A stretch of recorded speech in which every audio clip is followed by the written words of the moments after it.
السلام عليكم ورحمة الله وبركاته.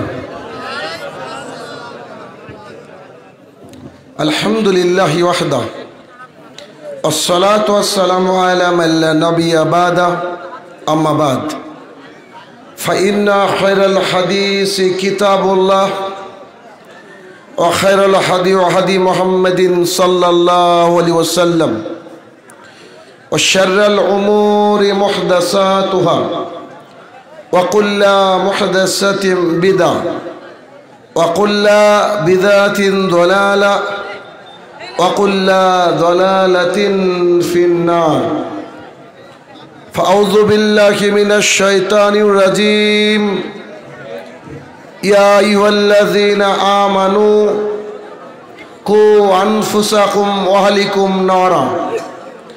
قال الله سبحانه وتعالى أطيعوا الله وأطيعوا الرسول ولا تبطلوا أعمالكم. عن أبي هريرة رضي الله تعالى عنهما قال قال رسول الله صلى الله عليه وسلم كل أمتي يدخلون الجنة إلا من آبى. قيل يا رسول الله من آبى؟ قال من أطاعني دخل الجنة ومن عصاني فقد آبى. عن عائشة رضي الله عنها قال قال رسول الله صلى الله عليه وسلم من عمل عملا ليس عليه أمرنا فهو رد. সম্মানিত উপস্থিতি, সর্বপ্রথম আল্লাহ সুবহানাহু ওয়া তাআলার বারগাহে শুকরিয়া জ্ঞাপন করব যে আল্লাহ সুবহানাহু ওয়া তাআলা এই সন্ধ্যা থেকে এখন পর্যন্ত কিছু দিনই আলোচনা শোনার সুব্যবস্থা করে দিয়েছেন। যে আল্লাহ সুবহানাহু ওয়া তাআলা আমাদেরকে সৃষ্টি করেছেন তার ইবাদত করার জন্য, তারই বারগাহে শুকরিয়া জ্ঞাপনার্থে আমরা বলি আলহামদুলিল্লাহ। অতঃপর সমগ্র মানব জাতির শিক্ষক, সমগ্র মানব জাতির পথ প্রদর্শক মুহাম্মদুর রাসূলুল্লাহ সাল্লাল্লাহু আলাইহি সাল্লামের উপর শতকোটি সালাত ও সালাম বর্ষিত আমরা বলি আল্লাহুম্মা আমিন। আপনাদের এই সালার অর্থাৎ ভরতপুর অত্র এলাকায় জালসা কমিটির দ্বারা দেওয়া যে আমার বক্তৃতার বিষয়, সেটা হচ্ছে সামাজিক প্রথা ও ইসলাম। উক্ত বিষয়ে তথ্য এবং তত্ত্ববহুল আলোচনা করার চেষ্টা করব ইনশাআল্লাহুল আজিজ। শত ব্যস্ততা আপনাদের থাকতে পারে, তবে সমস্ত ব্যস্ততাকে যদি 1 থেকে 1.5 ঘন্টার জন্য সমস্ত ব্যস্ততাকে বন্ধ করে একটু আলোচনা শুনতে পারেন, আমার বিশ্বাস হয়তো আপনার জীবনের শোনা আলোচনার অন্যতম একটা সেরা আলোচনা এটা হতে পারে, যদি আল্লাহ সুবহানাহু ওয়া তাআলা তৌফিক আদা করে। কারণ বক্তৃতা গতানুগতিক, প্রতিদিন জালসা, প্রতিদিন মাহফিল, চারিদিকে হাতে ইউটিউব, ফেসবুক, ইনস্টাগ্রাম। জালসা যত হচ্ছে মানুষের ঈমানও যেন তত কমে যাচ্ছে, তত বেহায়াপনা বেলাল্লাপনার মধ্যে লিপ্ত হচ্ছে। আজ থেকে 30 বছর আগে এত প্রোগ্রাম হতো না, তখন মানুষ যেন ভালো ঈমানদার ছিল। আর এখন সব জায়গায় হাতের মুঠোতে জালসা, ঈমান জানে মানুষের কমে যাচ্ছে। তার মানে বোঝা যাচ্ছে যে মানুষ যত মডার্ন হচ্ছে তত সে ইসলাম থেকে বেরিয়ে আসছে। এটাই বর্তমান সময়ের প্রেক্ষাপট, তাই বলে আমরা মনে করি। তবে এই সময়ে আপনি আপনার জীবনটাকে ইসলাম দিয়ে সাজাবেন, এটাই উত্তম পদ্ধতি এবং পন্থা হওয়া উচিত বলে আমি মনে করি। আপনাদের যে এলাকায় আজকে আমি এসেছি, এলাকায় আসতে গিয়ে শুরুতে দেখলাম যে ওইখানে গান বাজছিল। তো যখন আমি ওইদিকে ঢুকছিলাম, পাশে মনে হলো যেন কোনো পীরের একটা আসর। আমার ব্যক্তিগত মনে হলো, আমি কিন্তু এখন পর্যন্ত কাউকে জিজ্ঞাসা করিনি। তো তার পাশে একটা ছোট্ট স্টেজ করা, সেখানে বোধহয় বাংলা কিংবা হিন্দি গান বাজছিল। তো আমিও অবাক, আমার ড্রাইভারও অবাক, জালসা কি আজকে তাহলে এখানে? মানে আমরা ভেবে ফেলেছি যে আসলাম কোথায়, এদিকে ডিজে বাজছে আর ওদিকে পীরের রাস্তাটা মনে হলো। তো ভাবলাম যে এরা কি ভুলে আমাকে দাওয়াত দিল নাকি, ব্যাপারটা কি ঘটলো আমি অবগতিতে আনতে পারলাম না। তা আমাকে যারা এখান থেকে আনতে গিয়েছিল তাদের বাইকটা যখন সামনের দিকে এগোলো, ভাবলাম যাক আলহামদুলিল্লাহ, বোধহয় এখানে জালসা না, আরও সামনের দিকে আছে। তো যখনই আমি এই এলাকায় ঢুকলাম তখনই ভাবলাম যে আলোচনা কি করব, এটা আমার ভাবনা সারা। তবে দেখলাম যে তারাই আমাকে একটা টপিক বেঁধে দিয়েছে আলোচনার বিষয়বস্তু, যে সামাজিক ব্যাধি বা প্রথা এবং ইসলাম কি বলে। আমরা ওই মানুষ, যে মানুষ একটা SMS একজন ব্যক্তি পাঠালো, ওই SMS-টাকে 10 জন ব্যক্তির কাছে পাঠালে জান্নাতে যাওয়া যাবে, এইরকম মতে বিশ্বাসী মানুষ। আমার কথা বুঝতে পারেননি? আরো ক্লিয়ার করে বুঝেন। একটা লোক তাবিজ হাতে পড়ে আছে, তো আপনাকে আমি বললাম যে তাবিজ ব্যবহার করা পাপ, শিরক। মুসনদ আহমদ 4 নম্বর খণ্ড 256 নম্বর পৃষ্ঠা। আমি দলিল দিয়ে বললাম মান তাল্লাকা তামিমা ফাকাদ আশরাকা, যে ব্যক্তি তাবিজ ঝুলালো ব্যক্তি শিরক করলো, শিরককারী ব্যক্তি খাস তওবা ছাড়া মারা গেলে জাহান্নাম। তো ও ব্যক্তি উঠে বলছে যে বড় হুজুর দিয়েছে, ওই ব্যক্তি উঠে বলছে যে বড় হুজুর দিয়েছে। তো আমি শাহিনুর রহমান দলিল দিলাম, ওর কাছে কোনো মূল্য নাই, কিন্তু বড় হুজুর দিয়েছে মানে মূল্য আছে। বড় হুজুরের দলিল কি? সে বড়, তাই এরা দলিল। আর ওই লোকটা যখন একটা পটল কিনতে যাবে, 30 টাকা কিলো পটলের দাম। আমি জানি না, কিন্তু সবজি বাজার করি না, আমার বাপ করে, আমি করি না। তো পটলের দাম ধরেন 30 টাকা কিলো। 1 কিলো পটল আপনি নেবেন, দাড়িওয়ালা একটা দোকানে গিয়েছেন, একটা লোকের দাড়ি আছে, ইমানদার মানুষ, 5 ওয়াক্ত সালাত আদায় করে। তো আপনি বললেন যে কই আপনার ওই টুকরিটা দেন তো, পটল বাছি। তো টুকরিটা নিয়ে পটল বাছতে শুরু করলেন। পটল বেছে বেছে বেছে যে বেচারা দাড়িতে তুলেছে, একটা পটল কম হয়েছে। তো ওই কম হওয়া পটলটা ও যখন নিজে হাতে তুলে দিতে গিয়েছে, মনে হচ্ছে যে এবার 3য় বিশ্বযুদ্ধ শুরু হবে। কেন? সব পটল আপনি বেচেছেন মাত্র 30 টাকা কিলো, কিন্তু দোকানি একটা পটল দিবে, দোকানি দাড়িওয়ালা 5 ওয়াক্ত সালাত আদায় করে, তার প্রতি আপনার বিশ্বাস নাই, একটা পটল পচাও দিতে পারে। আপনি বলছেন দেখ খবরদার পটল তুলবে না, আমি দেব, আমি পটল দেবো। কেন? 30 টাকা দিয়ে পটল কিনছি 1 কিলো, আপনি যদি একটা পটল এদিক ওদিকে দিয়ে দেন তাহলে লস লেগে যাবে। অথচ হুজুর বলছে যে তাবিজ পড়তে হবে, আমি বলছি তাবিজ পড়লে জাহান্নাম। মানে পটল কিনতে হলে ঠিকঠাক বাছাই নাছাই করে কিনতে হবে, আলু কিনতে গেলে বাছাই করে কিনতে হবে, কিন্তু ধর্ম বড় জুব্বাওয়ালা লোক দেখলে ধর্ম যা বলেছে তাই। বুঝতে পারেন আমার কথা? এই জন্য সামাজিক ব্যাধি, সামাজিক প্রথা, সামাজিক জাহালাত আমাদের মধ্যে বেশি রয়েছে। তার প্রথম সামাজিক জাহালাত হচ্ছে আজকে আলোচনার বিষয়ের ফার্স্ট টপিক, সেটা হচ্ছে প্রথম স্টেপ বিবাহ শাদী। কারণ এই পৃথিবীর বুকে যত সন্তান আজকে চলমান দুনিয়াতে, তাদের প্রত্যেকেরই মা বাবা আছে, ঠিক তো? প্রত্যেকেরই মা বাবা আছে। একটা যুবক একটা যুবতীকে বিয়ে করবে, তার থেকে একটা সন্তান হবে, তার সন্তান বিয়ে করবে, তার থেকে সন্তান হবে। এভাবে কি হয়? সমাজটা বিস্তার হয়, মানুষ বেশি সংখ্যায় আসে। এভাবে আদম আলাইহিস সালাম থেকে শুরু করে আমরা পর্যন্ত আমাদের পরের জামানায়ও সবাই সন্তান তৈরি করবে, পৃথিবীটাকে সুন্দরভাবে সাজাবে। এই তো বৈশিষ্ট্য নাকি? এটাই সিস্টেম। বিয়ে করা মানে কি? শুধু মজা লুটা নাকি? সন্তান তৈরি করা, সন্তান আবাদ করা, এলাকায় সন্তান তৈরি করা, এটাই তো নাকি সিস্টেম? তো যদি তাই হয়, একটা ছেলে আজকে বুধবার, তাই না? বুধবার, আগামী বুধবারে পরীক্ষা একটা ছেলের। ওই ছেলেটা পরীক্ষা দিতে যাবে আজকে থেকে, তাকে ঠিকঠাক বাড়িতে পড়াশোনা যদি করে, পরীক্ষার হলে লিখতে পারবে। কেননা পেছনে যেগুলো পড়েছে সেগুলো রিভাইজ করবে। আমার বক্তৃতা কিন্তু এক একটা ক্লাসের মতো, আপনি শিখে যেতে হবে এখান থেকে কিছু। আমি ওই সোনা ভানুর কাহিনী শোনাতে আসিনি, আমার টপিকগুলোকে মনে রাখতে হবে যে একটা ছেলে সামনে বুধবারে পরীক্ষা, এখন মাঝে তার কদিন সময় বলেন তো? 6 দিন। এই 6 দিন তাকে পড়াশোনা করতে হবে না। 6 দিন সে পড়াশোনা করলো না, কি করলো? বাড়িতে একটা ডিজে নিয়ে আসলো যে আগামী বুধবারে পরীক্ষা, একটু আনন্দ না করলে হয়।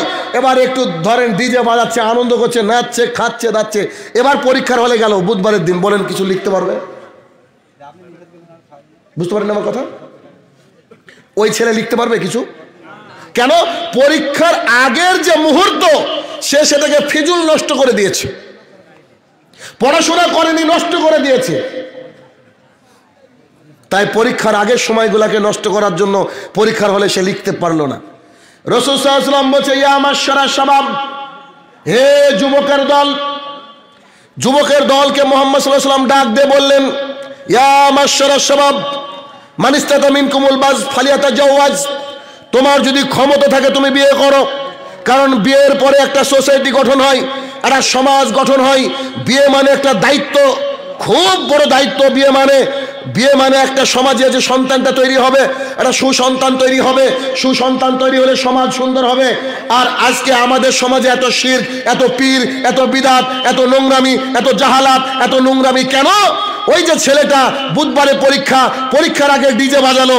আমাদের সমাজে যারা বিয়ে করে, বিয়ের আগে কোরআন তেলাওয়াত দরকার ছিল, বিয়ের আগে কিতাব সমূহ পড়ার দরকার ছিল, বিয়ের আগে তার তরিকা জানার দরকার ছিল, অথচ বিয়ের আগে সে 7 দিন যাবত ডিজে বাজায়।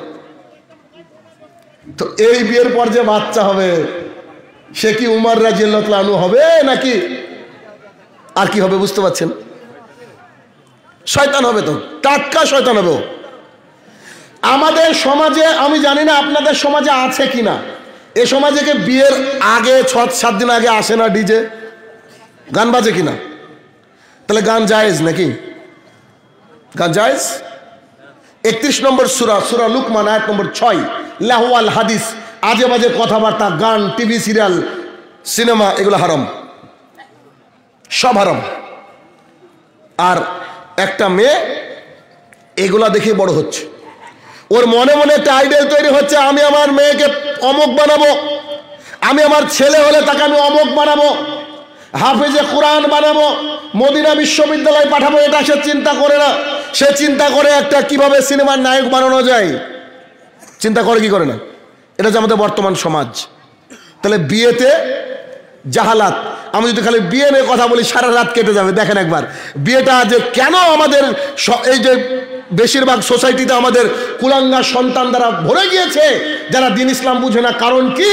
তাদের মা বাবার বিবাহ ঠিক হয়নি। এজন্য বিয়েতে যদি ভুল হয়, পড়াশোনায় যদি ভুল হয়, পরীক্ষার হলে গিয়ে যেমন কিছু পারা যায় না, সিমিলারলি বিয়েতে যদি ভুল হয় তো সে সন্তান সুসন্তান হতে পারে না। একটা মেয়েকে দেখতে যাবে, আপনাদের সমাজে যদি মিলে তো কথা বলবেন। একটা মেয়েকে দেখতে যাবে, তো কে দেখতে যাচ্ছে? দুলা ভাই, ছেলের বাবা, ছেলের বন্ধু বান্ধব। মাঝে মধ্যে ছেলে যায়ও না, ঠিক বলছি না? ঠিক না? এটা সব বাড়ির জন্য মেয়ে দেখা হারাম, ওর বাপের জন্য মেয়ে দেখা হারাম। যতক্ষণ না ছেলে বলছে যে কবুল, তার আগ পর্যন্ত ওই মেয়ের মুখ দেখা হারাম, ওই মেয়েকে দেখা হারাম। অথচ বন্ধু যাচ্ছে আর দুলা ভাই যাচ্ছে, গিয়ে প্রশ্ন করছে মেয়েটাকে, মনে হচ্ছে শালা গরু বিক্রি করলো, মানে এরকম ভাবে দেখে না। বলছে একটু হাঁটো, চুলগুলো একটু খুলে দাও দেখি, দাঁতগুলো একটু দেখাও দেখি, আচ্ছা কথা বলো তো, একটু কথা বলো দেখি, তুমি তোতলা কিনা দেখি, এক গ্লাস পানি নিয়ে আসো। মানে এ পৃথিবীর সেরা ইন্টারভিউ এটা।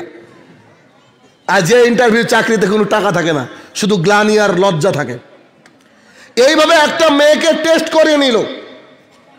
টেস্ট করিয়ে নেওয়ার পরে সব যখন জেনা সবাই করে নিল, জেনা করার পর ছেলেটা দেখতে গেল, ছেলেটা কথা বলল, এবার বিয়ে হবে। বিয়ের আগে এবার এটা দিনক্ষণের ডেট হয় না? কবে বিয়ে হবে? তবে যে চৈত্র মাসের 11 তারিখে বিয়ে, তবে যে কি কি দিবেন বলেন, কি কি দিবেন বলেন। তো দেনা পাওনা হচ্ছে, মানে ছেলেকে বিয়ে পাশ করিয়েছে, তো বড় পাঠা তৈরি করেছে, তো এখন বিক্রি করতে গেলে তো টাকা লাগবে। বুঝতে পারছেন না? যে যে কোয়ালিটির পাঠা তৈরি করেছে টাকা বিক্রি করতে সে কোয়ালিটির টাকা লাগবে। যদি বাই চান্সে প্রাইমারি স্কুলের টিচার হয় রে ভাই, আর কথাই নাই বস, একখান 4 চাকা লাগবে। এটা। আবার বলছে আমি আদর্শ শিক্ষকের প্রাইজ পেয়েছি। তোমার শিক্ষার মুখে লাথি মারি বাটে ছেলে। আদর্শ শিক্ষক কোনদিন টাকা নিতে পারে? বলেন, টাকা নিতে পারে? এভাবে এবার কন্ট্যাক্ট হয়ে গেল। তো কন্ট্যাক্ট আবার আশ্চর্য কন্ট্যাক্ট বর্তমান জামানায়। ছেলে আপনার মেয়ে তো চড়বে, এটা কার দিবেন? আর ঘরের এগুলো তো এমনি, এটা হচ্ছে ফরজ। ঘরের আসবাবপত্র এটা জরুরি, ইউ হ্যাভ টু পে। আর আপনাকে দিতে হবে এটা, মানে এটা হিসাবের মধ্যে না, এটা অক্সিজেন, এটা তো দিতেই হবে। মানে এখন এক্সট্রা কি চাইছে? 4 চাকা চাইছে আর গহনা চাইছে, 18-19 ভরি গহনা নেবে। আর বলছে যে ছেলের সবই আছে, কিছুই লাগবে না, তবে একটা বুলেট দিয়ে মানে মাঝে মাঝে এদিক ওদিক যাবে, একটা 4 চাকা আর 2-4 লাখ টাকা আপনি এমনি দিবেন। হচ্ছে না আমাদের সমাজে? আমার প্রশ্ন হলো, এইভাবে যখন বিয়েটাকে রেডি হলো, বিয়ের মধ্যে আরো সামাজিক প্রথা আছে, অতদূর গেলাম না। এইভাবে যখন বিয়ে রেডি হয়ে গেল, এবার ইমাম সাহেব চলে গেছে বিয়ে পড়াতে। বিয়ের সময় 2টো প্যান্ডেল হয় এলাকায়, একটা হয়, একটাতে ছেলে একটাতে মেয়ে, তাই না? একসাথে মিঙ্গেল হয়ে যায়, হয় কি না?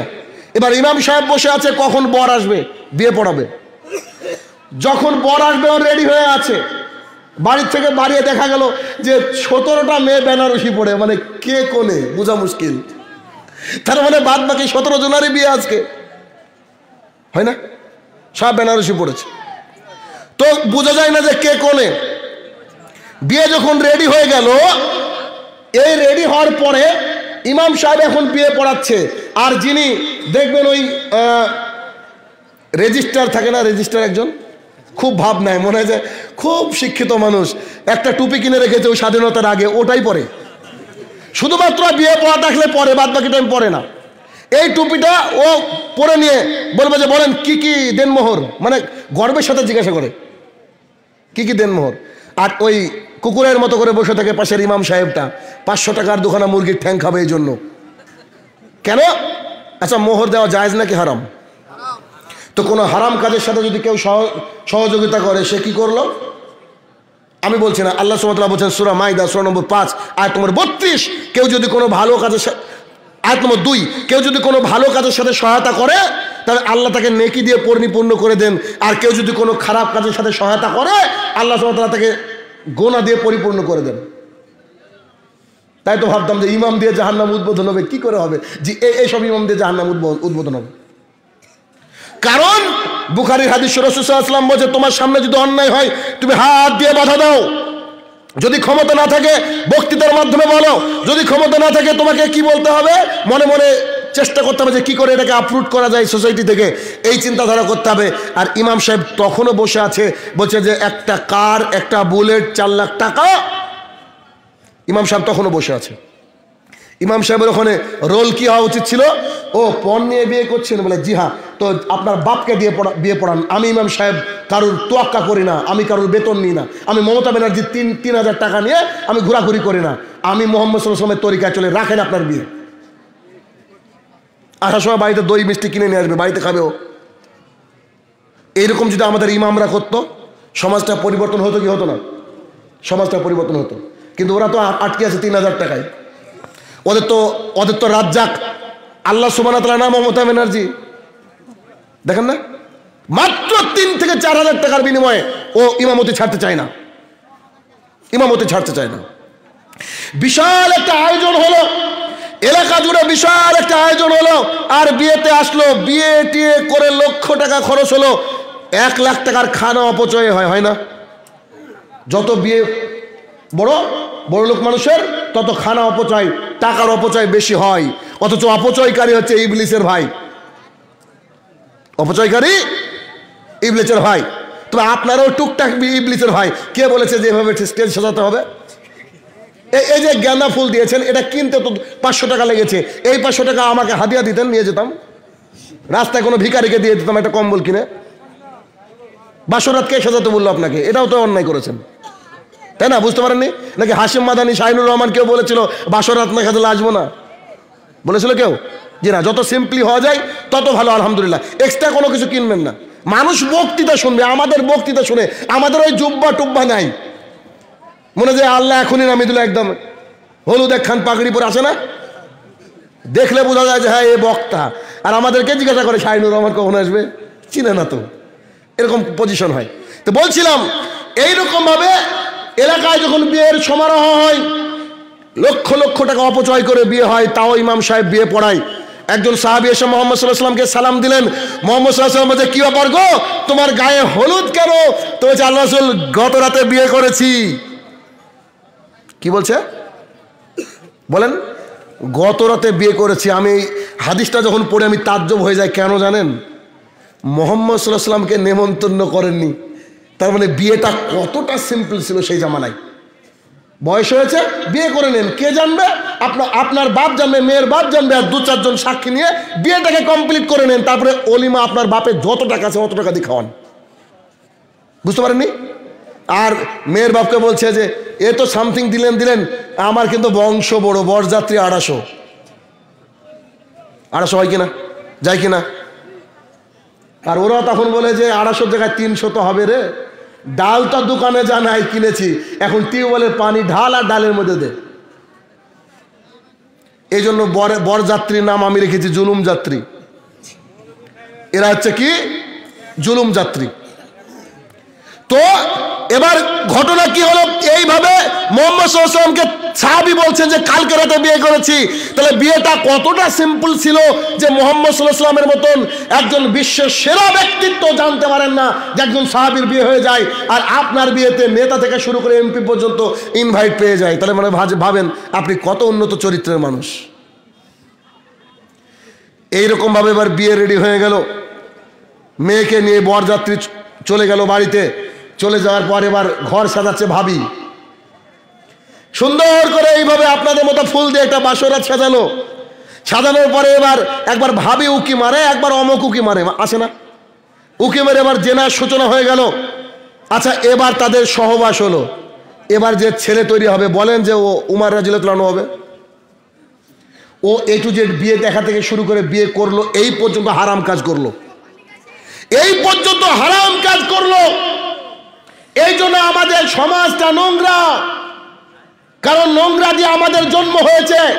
যদি শুরুতে বিসমিল্লাহ আমাদের নোংরা দিয়ে জন্ম হয়, তাহলে একটা সোসাইটিকে কি করে পরিবর্তন করা যেতে পারে? আমাদের বিয়েটা এরকম। আর দেখছেন না এই যে ভূমিকম্প, আরে ভাই এখন যে ডিজে বাজছে না, ভূমিকম্প যে বোঝা মুশকিল, গান তো নাই, খালি বিট চলতে থাকে। 1 নম্বর জাহালাত। 2 নম্বর জাহালাত বা আমাদের সামাজিক ব্যাধি, সেটা হচ্ছে আল্লাহ সম্পর্কে আমাদের প্রপার নলেজ নাই। আল্লাহ সম্পর্কে আমাদের প্রপার নলেজ যেটা থাকার দরকার, জ্ঞান থাকার দরকার, এই জ্ঞানটা আমাদের নাই। আপনারা তো টুকটাক পড়াশোনা করেন, আমি প্রশ্ন করছি আপনাদেরকে। আচ্ছা, আপনারা আমাকে উত্তর দেন তো, আল্লাহ সুবহানাহু ওয়া তাআলা কোথায় আছে? আরশ মহল্লায়, আসমানে, উপরে। আর কেউ কোনো অ্যান্সার? আরশে আজিমের উপরে। আর কোনো অ্যান্সার? বলেন, সমস্যা নেই, বলেন। আর কোনো উত্তর? আল্লাহ কোথায় আছে বলেন। আল্লাহ অন্তরে আছে। এক চাচা বলেছেন আল্লাহ অন্তরে আছে। আর 7 আসমানের উপরে আছে, উত্তর হয়ে গেছে ওটা। 7 আসমানের উপরে, অন্তরে। আর কোথায় আল্লাহ আছে? আমরা যেখানে আছি এখানে আল্লাহ নাই? আল্লাহ নাই? আল্লাহ রহমত আছে, আল্লাহ নাই। কিন্তু এক শ্রেণী মানুষ বলে কিনা যে আল্লাহ সব জায়গায় আছে? এক শ্রেণী মানুষ বলে কিনা? আচ্ছা, তো আল্লাহ কোথায় আছে এ নিয়ে যদি আমাদের 3 রকমের উত্তর হয়, তাহলে তো আমাদের উপরে এখনো গজব আসেনি, আলহামদুলিল্লাহ, তাই না? এক লোককে জিজ্ঞাসা করেন আল্লাহ কোথায় আছে, ও বলছে সব জায়গায় আছে, মানে পায়খানা তো আছে, নাউজুবিল্লাহ মিন জালিক, বলে না মানুষ। একজন বলছে যত কল্লা তত আল্লাহ, মানে যত মানুষ, প্রত্যেক মানুষের মধ্যে আল্লাহ আছে, নাউজুবিল্লাহ। এটা হিন্দুদের বিশ্বাস। এই জন্য ওদের বড় কিছু দেখলেই আল্লাহ মনে করে ওরা। বড় একটা সাগর, দিঘি, ও দেখা যাবে প্রণাম করতে শুরু করেছে, কেন? আল্লাহ। বড় বিশাল বড় একটা গাছ, ও বলে আল্লাহ ভাবে। এই হচ্ছে আমাদের বর্তমান অবস্থা। একটা মহিলা একটা সাহাবীর কাছে জিম্মি ছিল, সে তার ছাগল চড়াতো। তো ছাগল চড়াতো, একটা ছাগল বাঘে খেয়ে নিয়েছে। তো তার মালিককে এসে বলছে, জি আমি ছাগল চড়াতে চড়াতে একটু আনমনা হয়েছিলাম, তো এটা বাঘে খেয়ে নিয়েছে, এক চড় মেরেছে।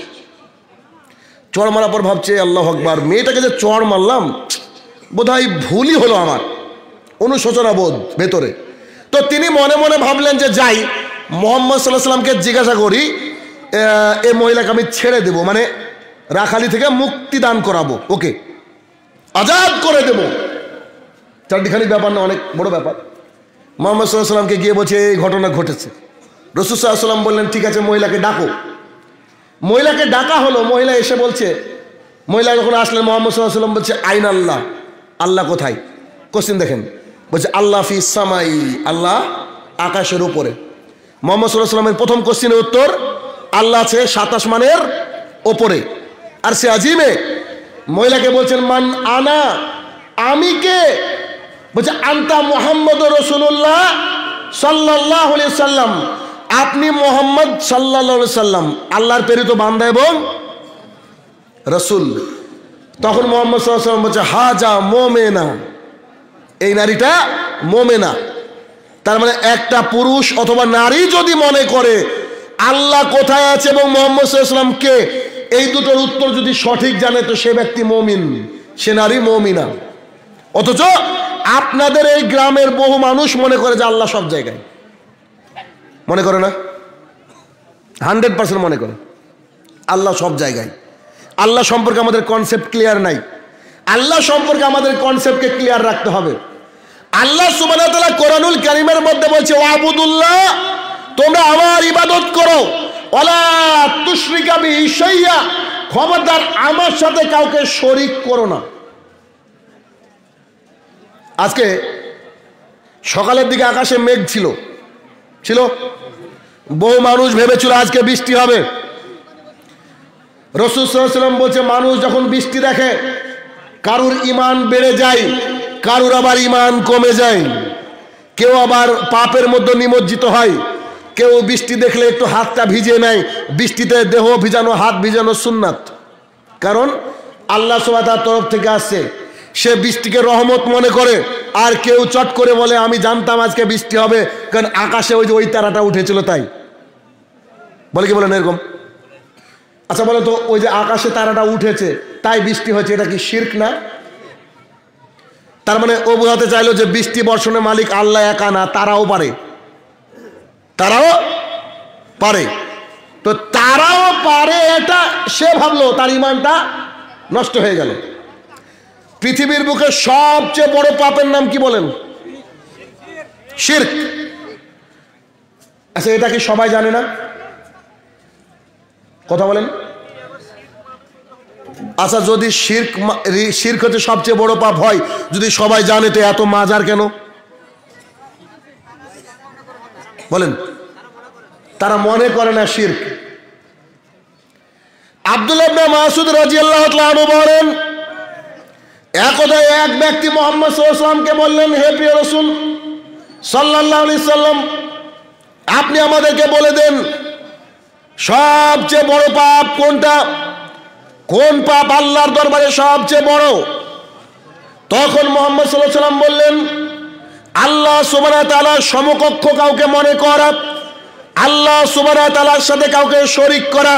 যদিও আল্লাহ তোমাদেরকে সৃষ্টি করেছে, সবচেয়ে বড় পাপ হচ্ছে আল্লাহর সাথে কাউকে শরীক করা, যদিও আল্লাহ আমাদেরকে সৃষ্টি করেছে।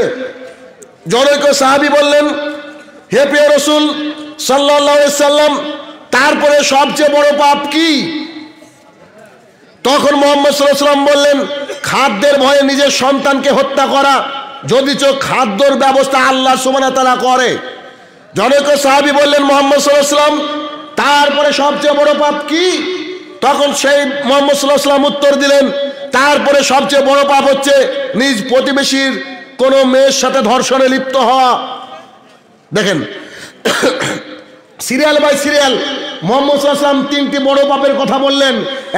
1, আল্লাহর সাথে কাউকে শরীক করা। 2, খাদ্যের ভয়ে সন্তানকে হত্যা করা। 3, প্রতিবেশী কারোর সাথে কোনো মহিলাকে ধর্ষণ করা। এই 3টি হচ্ছে পৃথিবীর অন্যতম মহাপাপ।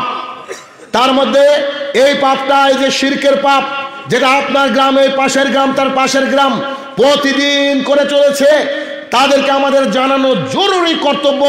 আপনি যদি শাহিনুর রহমানকে আজকে এই গ্রামে, তার গ্রামে আমাকে হত্যা করে দেন, তারপর আপনাকে আমি বলতে বাধ্য। কেন বলতে বাধ্য? আগের যে হাদিসটা বললাম বুখারী মুসলিমের, এখন আপনাকে তিরমিজির একটা হাদিস শোনাই। আনাস রাদিয়াল্লাহু তাআলা আনহু বলেন, রাসূল সাল্লাল্লাহু আলাইহি সাল্লাম বলেছেন, আল্লাহ সুবহানাহু ওয়া তাআলা বলেন, তার মানে এটা যে হাদিসে কুদসি, এই কথা মুহাম্মদ সাল্লাল্লাহু আলাইহি সাল্লামের নয়, এই কথা সরাসরি আল্লাহ সুবহানাহু ওয়া তাআলা।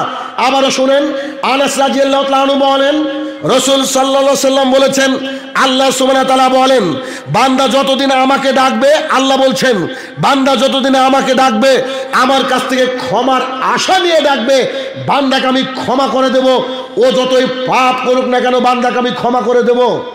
এরপরে আল্লাহ সুবহানাহু ওয়া তাআলা বলছেন, বান্দা যদি পাপ করতে করতে আসমান পর্যন্ত ভরিয়ে দেয়, আর সে যদি আমাকে ডাকে, আমার কাছে ক্ষমা চাই, তাহলে আমি আল্লাহ সেই পাপ ক্ষমা করে দেব। পাপকে ক্ষমা করার ব্যাপারে আমি আল্লাহ পরোয়া করি না, কি পাপ করলো এটা আমি দেখি না। পাপের ক্ষমার ব্যাপারে আমি আল্লাহ কাউকে টেনশন মনে করি না। পাপ কি পাপ করলো আমি আল্লাহ দেখি না। পাপের ব্যাপারে আল্লাহ বলছেন, আমি কারো পরোয়া করি না, ও যাই পাপ করুক আমি আল্লাহ ক্ষমা করে দেব। পাপ যদি আসমান পর্যন্ত হয়, আমি আল্লাহ ক্ষমা করে দেব, আমি ক্ষমা করবই করব। তারপরে আল্লাহ সুবহানাহু ওয়া তাআলা বলছেন, একজন বান্দা পাপ করতে করতে এই আপনার ভরতপুর নয়, তালগ্রাম নয়, এই সালার নয়, বর্ধমান নয়, মুর্শিদাবাদ নয়, গোটা পৃথিবী ভরিয়ে ফেলেছে। এখন সে আল্লাহ দরবারে বলছে, হে আমার প্রতিপালক, তুমি আমাকে ক্ষমা করে দাও, আমি যে মহান অন্যায় করে ফেলেছি। গোটা বিশ্ব জুড়ে এমন কোনো ফাঁকা জায়গা নেই যেখানে আমি আমার পাপ দেখতে পাই না, চারিদিকে শুধু পাপ আর পাপ। হে আমার প্রতিপালক, আমার পাপকে তুমি ক্ষমা করে দাও। আল্লাহ সুবহানাহু ওয়া তাআলা বলছে, গোটা পৃথিবী পরিমাণ পাপ নিয়ে যদি কেউ আমার কাছে আসে, আমি আল্লাহ পাপকে ক্ষমা করে দেব। ক্ষমা করার ব্যাপারে আমি কারোর পরোয়া করি না। তবে শেষের যে বাক্যটা বললো, এটা আপনাদের জন্য ভারী পড়ে যাবে। বাক্যটা কি?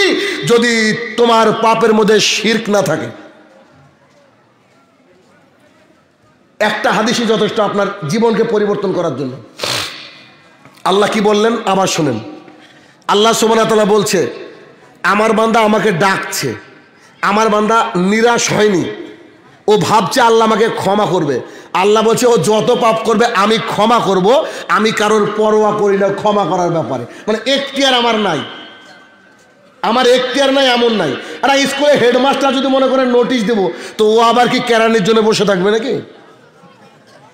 আল্লাহ সুবহানাহু ওয়া তাআলা বলছেন যে আমি বলছি আমি ক্ষমা করব, তুমি আসো, তুমি খালি পেশ করো আর বলো আল্লাহ আমি পাপ করে ফেলেছি, আমি ক্ষমা করব। পাপের ক্ষমার ব্যাপারে কারোর কাছে আমি পরোয়া করি না। এবার আল্লাহ বলছে, আচ্ছা শোনো, তুমি পাপ করতে করতে করতে আকাশে ঠেকেছো, এখান থেকে আকাশে যেতে সময় লাগবে 500 বছরের রাস্তা। আরে মানুষ অত পাপ করতে পারে নাকি? আল্লাহ বলছেন, তুমি পাপ করতে করতে আসমান পর্যন্ত ভরিয়ে নিয়েছো, এখন তুমি আমার কাছে বলো। আল্লাহ বলছেন, আমার কাছে বলো, আমি তোমার সমস্ত পাপকে ক্ষমা করে দেবো। আমি পরোয়া করি না পাপের ব্যাপারে। কি পাপ করলো আমি দেখি না, আমি ক্ষমা করবো, একবার নিশ্চিত ক্ষমা করবো। এরপর আল্লাহ সুবহানাহু ওয়া তাআলা বলছে, আরে রাখো তোমার আসমান, গোটা পৃথিবী তুমি পাপে পরিপূর্ণ করে দিয়েছো, আমি আল্লাহ ক্ষমা করব। তুমি কি পাপ করেছো, তুমি কি করেছো এটা আমি দেখবো না, আমি আল্লাহ পাপের ব্যাপারে পরোয়া করি না। তবে তোমার সেই পাপের মধ্যে যদি শিরক না থাকে, তোমার সেই পাপের মধ্যে যদি মাজারে যাওয়া না থাকে, আমি ক্ষমা করে দেবো। তোমার সেই পাপের ব্যাপারে অষ্টাধাতুর আংটি না থাকে, আমি ক্ষমা করে দেবো। তোমার এই পাপের ব্যাপারে ওই ইমাম সাহেবের ফুরফুরা দরবার শরীফ থেকে নিয়ে আসা, হাজি আলী থেকে নিয়ে আসা রং বেরঙের সুতার যদি না থাকে, তোমার ছেলে ভয় করেছে ইমাম সাহেবের কাছে গিয়ে, ইমাম সাহেব ফু দিয়ে আয়াতুল কুরসিকে গিট দিয়ে বেঁধে দিয়েছে, আয়াতুল কুরসিকে নাকি গিট দিয়ে বাঁধে গো, আশ্চর্য দুনিয়া, বেঁধে দিয়েছে। এখন তোমার ছেলে মেয়ের গলায় দিয়েছে, যদি এই পাপ না থাকে, তোমার ভাগ্য খারাপ যাচ্ছে, একটা গণক এসে বলছে তো আপনার শনি খারাপ, আপনার শনি খারাপ, 102 টাকা দিয়ে একটা তাবিজ নিতে হবে, ওই তাবিজ যদি না থাকে, আল্লাহ বলছেন, আমি আল্লাহ বলছি তোমাদেরকে ক্ষমা করে দেবো। পাপের ক্ষমার ব্যাপারে আমি আল্লাহ কারো উপরে ডিপেন্ড করি না। তাহলে আল্লাহকে দেখতে হবে, আল্লাহকে বুঝতে হবে। বৃষ্টি বর্ষণ করার মালিক হচ্ছে আল্লাহ সুবহানাহু ওয়া তাআলা, আর ভালো কিছু করার মালিক হচ্ছে আল্লাহ সুবহানাহু ওয়া তাআলা। ইমানের একটা অংশ হচ্ছে আপনার ভালো এবং মন্দের প্রতি বিশ্বাস রাখা। এই তালগ্রামের মানুষ বোধহয় যারা সোশ্যাল মিডিয়া ইউজ করেন তারা বোধহয় ঘটনাটা দেখে থাকবেন। নিউজ 18 বাংলা আমার বিরুদ্ধে একটা প্রোপাগান্ডা ছড়িয়েছিল আমি নাকি জঙ্গি। আমি সেদিন বাড়িতে বসে আছি, আমার বাড়িতে একদল সাংবাদিক হাজির। আমাকে এসে বলছে আপনি নাকি বাংলাদেশে পালিয়েছেন। আমি বললাম হ্যাঁ, এটাই তো বাংলাদেশ, আপনার পাসপোর্ট ছাড়া রেখেছেন। সেদিন আমি এই কথা বলেছিলাম, বহু মানুষ আমাকে পরামর্শ দিয়েছিল বাড়ির থেকে পালিয়ে যাও। আমার আব্বা আম্মা, আমার বাড়ির সবাই কান্নাকাটি করছিল আজকে আমার ছেলের কি হবে। আর আমি তাদেরকে হাদিস শোনাচ্ছিলাম। আশ্চর্য মানুষ আমি একটা, আমি তাদেরকে হাদিস শোনাচ্ছিলাম সেই দিনে যখন সবাই কান্না রোল পড়েছে। পাড়ার বহু মানুষ দেখতে এসেছে, কেউ কেউ বলছে এই ছেলেকে যদি ধরে নিয়ে যাই কালকে বড় বড় দুটো গরু কেটে খানা দেবো আমরা। কেন? বাপ দাদার সালাদকে ধ্বংস করে দিয়ে মোহাম্মদ সাল্লাল্লাহু আলাইহি ওয়াসাল্লামের সালাদকে প্রতিষ্ঠা করেছে এই জন্য। এলাকার মা বোনদেরকে বুরখা পরিয়েছে এই জন্য। বাড়িতে বাড়িতে থেকে বন্ধন লোনকে উঠাচ্ছে এই জন্য। পুরুষরা দাঁড়িয়ে রাখছে, উপরে টাকনুর উপরে প্যান্ট পরছে এই জন্য। এখন আমি তো বড় সন্ত্রাসী। আপনি যখন ফজরের মধ্যে ঘুমিয়ে আছেন, আপনি মসজিদে নামাজ আদায় করতে গিয়েছেন, আপনি হচ্ছে শুকুর আলী। খালি জুমার দিনে সালাত আদায় করতে যান, ইমাম সাহেবের পাশে আপনার জায়গাটা রেখে দিয়েছে, কারণ ইমাম সাহেব হচ্ছে বর্তমানে বেশিরভাগ ইমাম সাহেব চামচা। বর্তমানে বেশিরভাগ ইমাম সাহেবরা চামচা। 3-4 হাজার টাকার লোভে শুধু একটা লোককে রেখেছে ওই মসজিদের ক্যাশিয়ার, দাড়ি চাচা, ওকে ছেলে নামে বোঝা যায় না, ওকে রেখেছে সভাপতি বা সেক্রেটারি।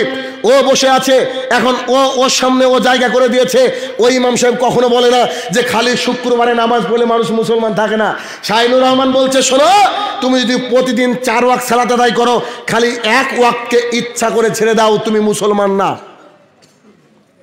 বেচারা এই শীতকালে ফজরে কি সুন্দর ঘুমাচ্ছিল, এখন এই হাদিস শোনার পরে, এই কথা শোনার পরে সেই ফজরে একদম গায়ে পানি ঠেকলে যেন গা কেটে যাবে। এইরকম অবস্থায় যদি স্ত্রী সহবাস করে থাকেন তো গা তো ধুতে হবে, ফরজ গোসল করতে হবে, তারপরে অজু করে মসজিদে যেতে হবে। এ তো সন্ত্রাসী বটে। কত আরামে ঘুমাচ্ছিলাম গো। খালি শুক্রবারে সালাত আদায় করে আমরা কি ছিলাম, খালি শুক্রবারে সালাত আদায় করে আমরা মুসলমান ছিলাম। আর এ বলছে যে প্রতিদিন 4 ওয়াক্ত সালাত আদায় করলে মুসলমান হওয়া যায় না, 5 ওয়াক্তে আদায় করতে হবে। এখন ফজরে উঠতে হবে, কিছু করার নাই। তো এর চেয়ে বড় সন্ত্রাসী আর কে হতে পারে? কথা আপনার আরামের ঘুমকে আমি ত্যাগ করিয়েছি।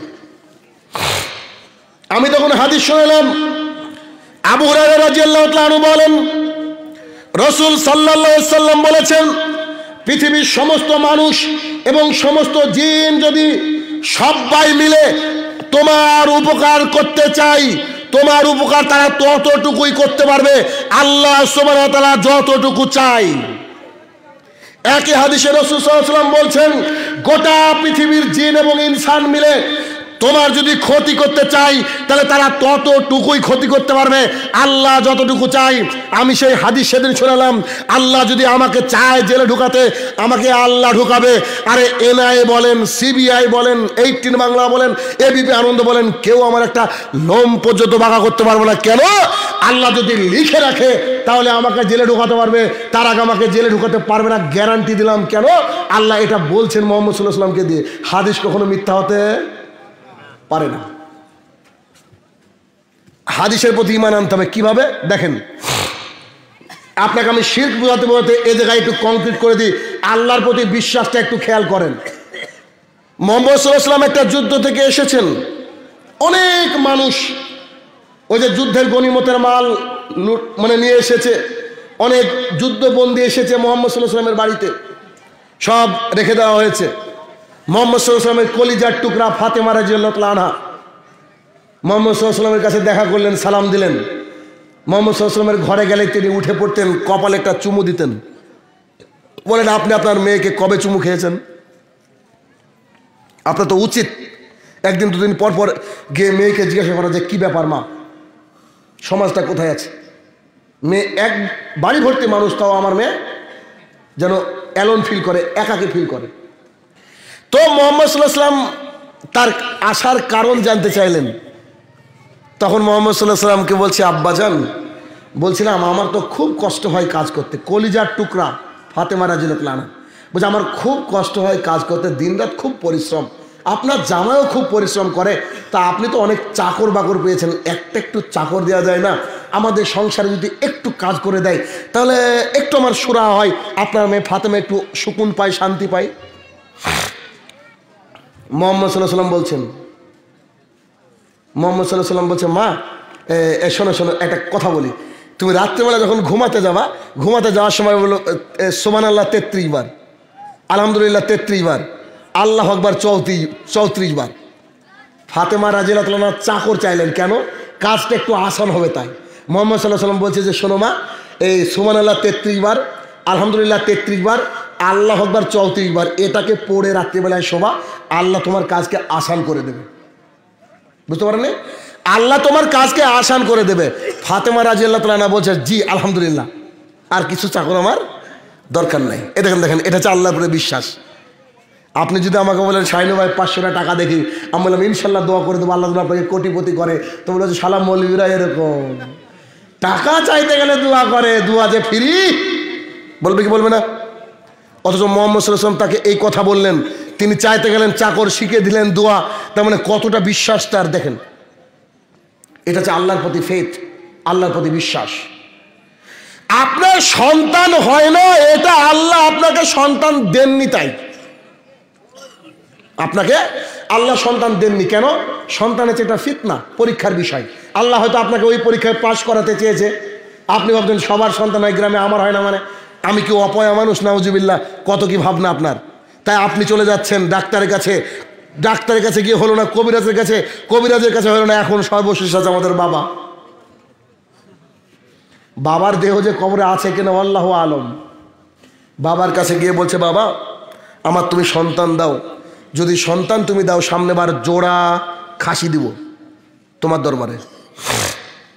বলে কি বলে না? বলে না? আমার প্রশ্ন, আল্লাহ সুবহানাহু ওয়া তাআলা আমাদেরকে সুন্দর অবয়বে সৃষ্টি করেছেন। আল্লাহ কুকুর সৃষ্টি করেছেন, বানর সৃষ্টি করেছেন, মানুষ সৃষ্টি করেছেন, হাঁস মুরগি, পৃথিবীতে কুলকায়নাতে যা আছে সব আল্লাহকে সৃষ্টি করেছেন। সবারই নিজের নিজের বুঝ রয়েছে, আছে না নাই? একটা মানুষকে যখন আপনি লাঠি তুলবেন, পালাবে কি পালাবে না? পালাই। আর একটা কুকুরকে লাঠি তুললে পালাবে না, তাহলে কুকুর কুকুরের মতো বুঝ আছে কিনা? অবশ্যই আছে। তো আমি মাঝে মধ্যে ভাবি যে হাঁস মুরগির বাচ্চা হয়, ছাগলের বাচ্চা হয়, গরুর বাচ্চা হয়, কুকুরেরও বাচ্চা হয়, কিন্তু কখনো কি কোনো কুকুরকে দেখেছেন মাজারে গিয়ে বলছে যে বাবা I have no child, can you give me some child? মাজারে গিয়ে বলে কি, ও বাবা আমার সন্তান নেই, আমাকে কিছু সন্তান দাও। কুকুরে দোয়া করেছে? তো কুকুরে যায় না, আপনি কেন জানবেন? কারণ আপনি যে কুকুরের চেয়ে নিচ, আমি বলছেন, আল্লাহ বলছেন বালহুম আদাল, এরা হচ্ছে পশুর চেয়ে নিচ, এরা হচ্ছে পশুর চেয়ে নিচ। আল্লাহ সুবহানাহু ওয়া তাআলা বলছে তোমরা ডাকো, আমি তোমার কাছে রয়েছি, তোমার এই যে পেছনে যে রগ রয়েছে, শিরা রয়েছে, এই শিরার চেয়ে নিকটে আমি রয়েছি। আর ও বলছে পীর ছাড়া পার হওয়া যাবে না। এরা বলছে আল্লাহর প্রতি যে কংক্রিট বিশ্বাস, এই বিশ্বাসটা যদি আমাদের সমাজে থাকতো, মানুষ রুজি রুটির জন্য ভাবতো না। কারণ প্রত্যেক দিন সকালবেলায় আল্লাহ রেডি করে দেন আপনার ওই দুখানা ফেরেশতাকে, যে যাও।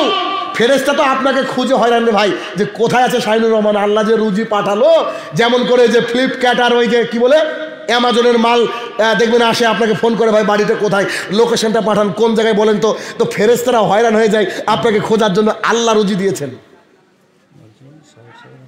তো গাড়িটা একটু এই ধারে, এই রোড দিয়ে যাবো, ওইদিকে আছে তো গাড়িটা, হাসা মামা মিশন চলে যাবে না। জি, এখানে বলে দেন, এরা একটু সরে যাবে। আচ্ছা আচ্ছা আচ্ছা, জি বলছিলাম যে আপনার ওই হাশিম মাদানী সাহেব এই সাইড দিয়ে ওনার গাড়িটা যাবে, তো কাইন্ডলি আপনারা একটু পিছনে সরে যান, একটু পিছনে সরে যান ইনশাল্লাহ। এটা বোধহয় থাকলে সমস্যা নাই, এটা থাক, ওই ক্যামেরাটা একটু সরিয়ে নেবেন ইনশাল্লাহ, দেখবেন শেখ চলে যাক, এমনি অসুস্থ মানুষ। একটু পেছনে বসেন।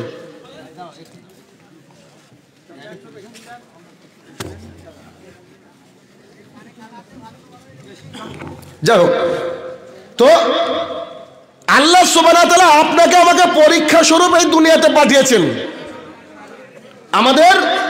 আল্লাহ আমাদেরকে পাঠিয়েছেন যে আমরা যেন কি আল্লাহর দরবারে গিয়ে তার সান্নিধ্য লাভ করতে পারি। আল্লাহ আমাদেরকে এই জন্য পাঠিয়েছেন। আর আমরা চলে গেলাম কি বাবার দরবারে, বাবা ছাড়া আমার সন্তান হয় না। আমি আপনাকে তিরমিজির হাদিস যেটা শুনালাম, সেই হাদিস থেকে আপনাকে বুঝতে হবে আল্লাহ সুবহানাহু ওয়া তাআলা সব পাপ ক্ষমা করে দেন, শুধুমাত্র মাজারে যাওয়া পাপ আল্লাহ ক্ষমা করেন না, মানে শিরকের পাপ আল্লাহ সুবহানাহু ওয়া তাআলা ক্ষমা করেন না। শিরকের পাপ আল্লাহ সুবহানাহু ওয়া তাআলা ক্ষমা করেন না। অতএব আল্লাহকে ভালো করে চিনতে হবে এবং শিরক থেকে কি করতে হবে? দূরে থাকতে হবে। এবার কি কি করলে শিরক হয়? আপনার খুব দ্রুত গতিতে গাড়িটা চলছে, এখন চট করে ড্রাইভার সামনে দিয়ে একটা কুকুর চলে গেল, ড্রাইভার চট করে গাড়িটা ব্রেক মেরে দিয়েছে, সামনে একটা লরি খিচে ব্রেক মেরে দিয়েছে, এখন আপনি বলছেন আমার ড্রাইভার ভালো তাই গাড়িটা বেঁচে গেল। এটা হচ্ছে শিরক, এইটা হচ্ছে শিরক। আল্লাহ সুবহানাহু ওয়া তাআলা আপনাকে বাঁচালেন, কোন ডাক্তারের বাবার ক্ষমতা নাই আপনাকে বাঁচানোর। সেই দিন সবাই অসহায় হয়ে পড়বে। মুহাম্মদ সাল্লাল্লাহু আলাইহি ওয়াসাল্লাম একবার ফাতেমা রাদিয়াল্লাহু তাআলাকে বলছে, হে আমার কলিজার টুকরা ফাতেমা, তোমার যদি কিছু চাওয়ার থাকে তোমার আব্বার কাছ থেকে এখন চাও, কিয়ামতের মাঠে আমি মুহাম্মদ সাল্লাল্লাহু আলাইহি ওয়াসাল্লাম তোমার কোনো উপকারে আসবো না। ভাবা যায় কথাটা? একবার চিন্তা করে দেখুন, এত ভয়াবহ পরিস্থিতি, তারপরে আমাদের সমাজের মানুষের কোনো হেলদোল নেই। আমরা বুঝতে পারি না শিরক কাকে বলে, আমরা বুঝতে পারি না বিদআত কাকে বলে। কারণ আজকে আপনাদের গ্রামের চারিদিকে মাজার আর মাজার, মাজার আর মাজার। আমাদের নৈতিক দায়িত্ব, নৈতিক কর্তব্য যে আপনাকে আমাকে শিরক থেকে বাঁচাতে হবে। কারণ আপনি যদি ফজরের একদিন সালাত আদায় না করেন, আল্লাহর সাথে ক্ষমা চেয়ে আল্লাহ ক্ষমা করে দেবে। আপনার বাড়িতে বন্ধন আছে, আপনি বন্ধনকে ত্যাগ করে আল্লাহর কাছে ক্ষমা চেয়ে নেন, আল্লাহ আপনাকে ক্ষমা করে দেবে। আপনার আসরের সালাত মিস হয়ে গেছে, আল্লাহর কাছে চান, আল্লাহ আপনাকে ক্ষমা করে দেবে। কারোর সম্পদের হক নষ্ট করেছেন, তার কাছে গিয়ে ক্ষমা চান, তারপরে আল্লাহর কাছে চান, আল্লাহ আপনাকে ক্ষমা করে দেবে। কিন্তু দুঃখের বিষয়, শিরকের পাপ এত ভয়াবহ পরিস্থিতি, শিরকের পাপ এত ভয়াবহ পরিস্থিতি, শিরক করলে আল্লাহ সুবহানাহু ওয়া তাআলা রেগে যায়। তাই আল্লাহ সুবহানাহু ওয়া তাআলাকে চিনতে হবে এবং শিরক থেকে দূরে থাকতে হবে, শিরক থেকে দূরে থাকতে হবে। একটু খেয়াল করে দেখবেন, মাজারের পাশে দেখবেন কিছু ভিখারি থাকে কি থাকে না? আপনাদের এলাকায় মাজার আছে না? মাজারের পাশে ভিখারি থাকে না বলেন তো? আচ্ছা, মাজারের পাশের ভিখারিগুলাই কি প্রমাণ করে না যে মাজারওয়ালার কোনো ক্ষমতা নাই? বুঝতে পারেননি? মাজারের পাশের ভিখারিগুলা কি প্রমাণ করে না যে মাজারওয়ালার কোনো ক্ষমতা নাই? যদি ক্ষমতা থাকতো তো মাজারওয়ালারা ভালো মানুষ, তো যদি ভালো মানুষ হয় তাহলে তার সামনে গরিব মানুষ, সে তো চেষ্টা করবে ভালো করার। সেই বিপদে আছে, কি যে হয় আল্লাহ এটা নিয়ে, সেই তো মহাবিপদে। এবার আপনাদেরকে একটা দলিল তারা দেবে আগামীকালকে, সে দলিলও খণ্ডন করে যাই, বলবে দেখেন ঠিক আছে মাজারে সেজদা করা শিরক, মাজারে মান্নত মারা শিরক, আমরা বুঝে নিলাম, কিন্তু বলেন আপনি আমি পাপী বান্দা কিনা? আপনি বলুন জি আমরা তো পাপী, মানুষ মাত্রই পাপী আমরা। তাহলে পাপী বান্দা যদি হন, আপনার আমার কথা আল্লাহ নাও শুনতে পারে। যেই ব্যক্তি কবরে শুয়ে আছে সেই ব্যক্তি পরেজগার আল্লাহওয়ালা লোক, তিনি যদি আপনার কথাটাকে আল্লাহর কাছে পৌঁছে দেন, আল্লাহ নিশ্চয়ই ক্ষমা করে দেবে। এই কথা বলার পরে ফুল স্টপ দিবে না, সঙ্গে সঙ্গে একখান কমা দিয়ে বলবে, যেমন করে আপনি কি সরাসরি জজের সাথে কথা বলতে পারবেন? আপনি বলবেন না তো, জজের সাথে কথা বলা যাবে না, তাহলে উকিল ধরেন কেন? আপনার মাথায় এবার শেষ। আর তাই তো উকিল ধরি করা, হ্যাঁ উকিল ধরে এই জন্য যে উকিল আমার বিষয়টা কি করবে, জজের সামনে পেশ করবে। আচ্ছা এই কথা কে কে শুনেছেন? হাত তুলেন তো। শোনেননি? জি আমি জানি। এই কথা বলে, হাত নামান। এই কথা বলে, তাহলে এই কথাটা বলাও শিরক, এই কথাটা বলাও শিরক। কেন? যে জজ বসে আছে, আপনার আর আপনার ভাইয়ের মধ্যে যে ঝামেলা হয়েছে, দুজনের দুটো উকিল, এই উকিল গিয়ে জজের সামনে বলছে, কেন? ওই জজটা ঘটনা সম্পর্কে কিছু জানে না, ঠিক না? বুঝতে পারেন আমার কথা? খুব সূক্ষ্ম একটা এই জায়গা দেখেন, জজ ঘটনা সম্পর্কে কিছু জানে না, তাহলে এরা বলছে যে তোমাকে মাধ্যম ধরতে হবে। কেন? আল্লাহকে জজের আসনে বসাচ্ছেন, নাউজুবিল্লাহ। তার মানে আল্লাহ জজের মতো, তার মানে আল্লাহ ঘটনা জানেন না। বুঝতে পারেন আমার কথা? তা নাউজুবিল্লাহ মিন জালিক বলেন। বুঝতে পারছেন বিষয়টা? আল্লাহর সাথে জজের তুলনা হবে না। কারণ আল্লাহ সুবহানাহু ওয়া তাআলা সব জানেন। আপনি যদি অন্ধকার কবরের মধ্যে কিছু করেন তাও জানেন। গভীর রাত্রিবেলায় একটা পাথরের মধ্যে যদি একটা পিপিলিকার শব্দ করে বা নিঃশব্দভাবে চলে, সেই খবরটা আল্লাহ সুবহানাহু ওয়া তাআলা জানে। সেদিন একটা কোরআনুল কারীমের আয়াতটা পড়ে গেলাম, আয়াতটা পড়ে আমি অবাক হয়ে গেলাম। সুবহানাল্লাহ, আল্লাহ সুবহানাহু ওয়া তাআলা কত বড় সত্তা, হয়তো আল্লাহকে আমরা চিনতে পারিনি। আল্লাহ সুবহানাহু ওয়া তাআলা বলছে, এই পৃথিবীর বুকে কোনো শুষ্ক একটা গাছের যদি পাতাও খুলে, সেই পাতাটা খুলে আমার জানার বাইরে নয়। আল্লাহ সুবহানাহু ওয়া তাআলা জানেন, আল্লাহ সুবহানাহু ওয়া তাআলা জানেন। অপর আয়াতে আল্লাহ সুবহানাহু ওয়া তাআলা বলছেন, হে জাকারিয়া, আজকে আমি তোমাকে একটা সন্তান দিব, যে সন্তানের নাম হবে ইয়াহইয়া। আর এই নামটা আদম আলাইহিস সালাম থেকে শুরু করে তোমার পর্যন্ত কোনো মানুষের নাম ছিল না। বাক্যটা যদি আপনি বুঝতে পারেন, আপনার গায়ের লোম খাড়া হয়ে উঠবে। আল্লাহ সুবহানাহু ওয়া তাআলা তার নবীকে বলছেন, নবী শোনো, তুমি সন্তান চেয়েছো, আমি সন্তান দিব, তোমার সন্তানের নাম হবে ইয়াহইয়া। আর এই ইয়াহইয়া নামের মানুষ পৃথিবীতে আসেনি আদম আলাইহিস সালাম থেকে শুরু করে জাকারিয়া আলাইহিস সালাম পর্যন্ত। তার মানে প্রত্যেকের নাম আল্লাহর কাছে লিস্টেড। বুঝতে পারেননি কথাটা? প্রত্যেকের নাম আল্লাহর কাছে লিস্টেড, সব্বারের নাম আছে। একটা মানুষ নাই যে আল্লাহ সুবহানাহু ওয়া তাআলা লিস্টের বাইরে আছে। এই আল্লাহ ক্ষমতা সম্পর্কে আমাদেরকে ধারণাকে কংক্রিট করতে হবে, কংক্রিট ধারণা করতে হবে যে আল্লাহ সুবহানাহু ওয়া তাআলা আমাকে সৃষ্টি করেছেন। আল্লাহ সুবহানাহু ওয়া তাআলার কাছে ফিরে যেতে হবে। আর আমাকে ক্ষমা করতে পারেন একমাত্র আল্লাহ সুবহানাহু ওয়া তাআলা। কোনো পীর নয়, কোনো বুজুর্গানের দিন নয়, কোনো নেতা নয়। আপনার ইমাম সাহেব সেদিন পালিয়ে যাবে, আপনাকে যে সাজেশন দিচ্ছে দরবারে যাওয়ার জন্য, সেই দরবারি ব্যক্তি সেদিন পালিয়ে যাবে, টিকবে না সেদিন। এর আছে 2 নম্বর সামাজিক ব্যাধি, যে মানুষ শিরক করে, অবলীলায় শিরক করে, বুঝে না। 3 নম্বর সামাজিক ব্যাধি, যে আমাদের সমাজে মহিলাদেরকে নগ্নতার মধ্যে ছেড়ে দেওয়া হয়েছে। কোন একজন বিখ্যাত ইংরেজ লেখক তিনি বলছেন, if you want to destroy the nation without war, put there adultery. তিনি বলছেন, তুমি যদি এই পৃথিবীর বুকে পৃথিবীটাকে, জাতিকে ধ্বংস করতে চাও, যুদ্ধ ছাড়া। বর্তমানে দেখেন এত টাইট ফিট পোশাক মহিলারা পরছে, জিন্সের প্যান্ট টি শার্ট পরে জাতির সামনে দিয়ে হাঁটছেন মহিলারা। এই জাতির সামনে দিয়ে মহিলারা হাঁটছে আর ভাবছে যে ব্যাস। এবার প্রশ্ন, আপনি হানাফি, আপনি শাফি, আপনি মালিকি, আপনি মুতাজেলা, আপনি খারেজি, আপনি পীরপন্থী, আপনি বাবাপন্থী, আপনি মাপন্থী, আপনি যা খুশি হন, আমার আপত্তি নাই। কিন্তু আমার প্রশ্ন হলো যে পর্দা করা ফরজ ওয়াজিব নাকি সুন্নাত? ফরজ। তাহলে এখন আমি প্রশ্ন করব এই তালগ্রামের মানুষকে, তালগ্রামের মানুষকে প্রশ্ন করবো, তালগ্রামের মানুষ তো নাই দেখছি আমি, সব তো বাইরের মানুষ দেখছি আমি।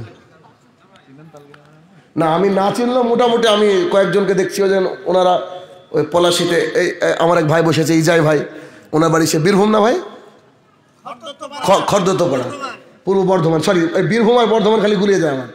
তো এরা তো বাইরের মানুষ, আমি দেখে চিনতে পারছি। তো তাহলে আপনাদের গ্রামের লোক না। এখন প্রশ্ন হলো আমার, আপনাদের গ্রামে আমি প্রশ্ন করবো যে আচ্ছা বলেন তো এই এলাকায় বুরখার পার্সেন্টেজ কত? বলেন, বুরখার পার্সেন্টেজ কত এই গ্রামে? ওই কই তালগ্রামের লোক কই? বলেন পার্সেন্টেজ। এখন একটা লোক নাই, সব বাইরে থেকে গেছে, একটা লোক এই গ্রামের নাই। বুরখার পার্সেন্টেজ কত গো? কোনো চাচা বাবা জীবন কেউ নাই? 1%ও নাই। আচ্ছা এখন সোজা একটা বিষয় বুঝেন তো, একটা সাইকেলের টায়ার আর একটা লরির টায়ার সাইকেলে লাগালেন চলবে? চলবে?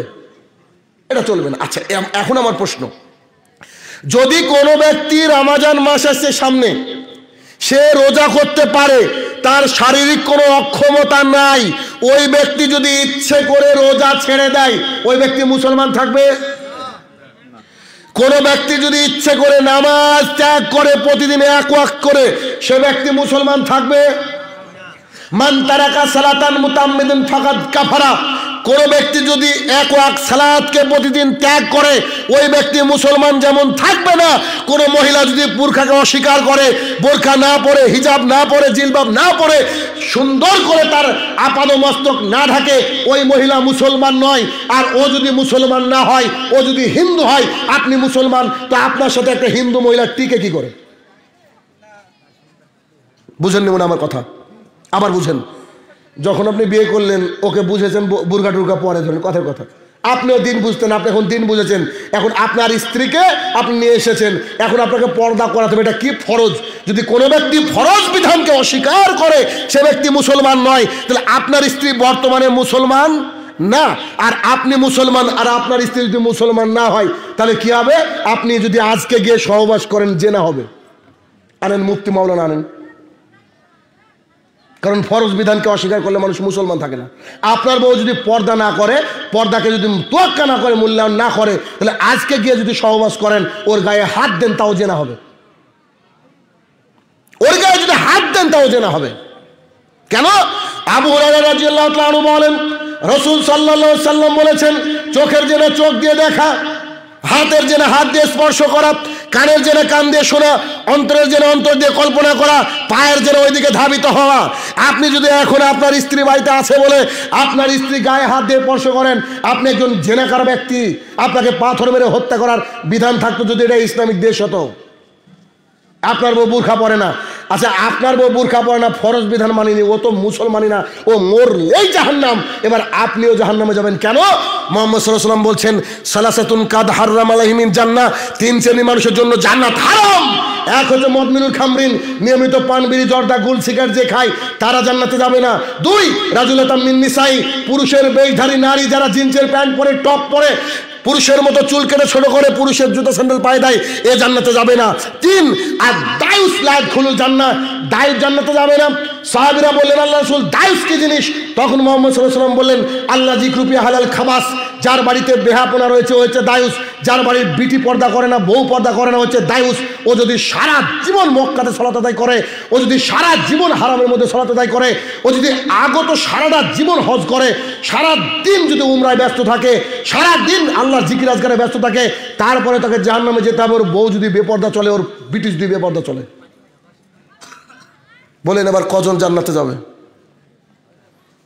খুব ভয়াবহ পরিস্থিতি। হাদিস আমরা শুনি কিন্তু হাদিসকে আমরা মূল্যায়ন করি না।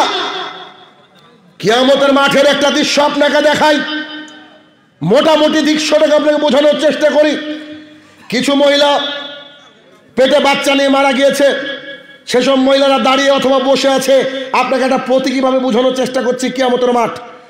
কিছু মহিলা প্রেগনেন্ট অবস্থায় মারা গিয়েছে, পেটে বাচ্চা। কিয়ামতের মাঠে ট্রিলিয়ন বিলিয়ন মানুষ, আদম আলাইহিস সালাম থেকে শুরু করে শেষ ব্যক্তি পর্যন্ত ফুৎকার হয়ে গিয়েছে, সবাই জড়ো হয়ে গেছে। এখন বিচার হবে। একদিন সমান 50,000 বছর।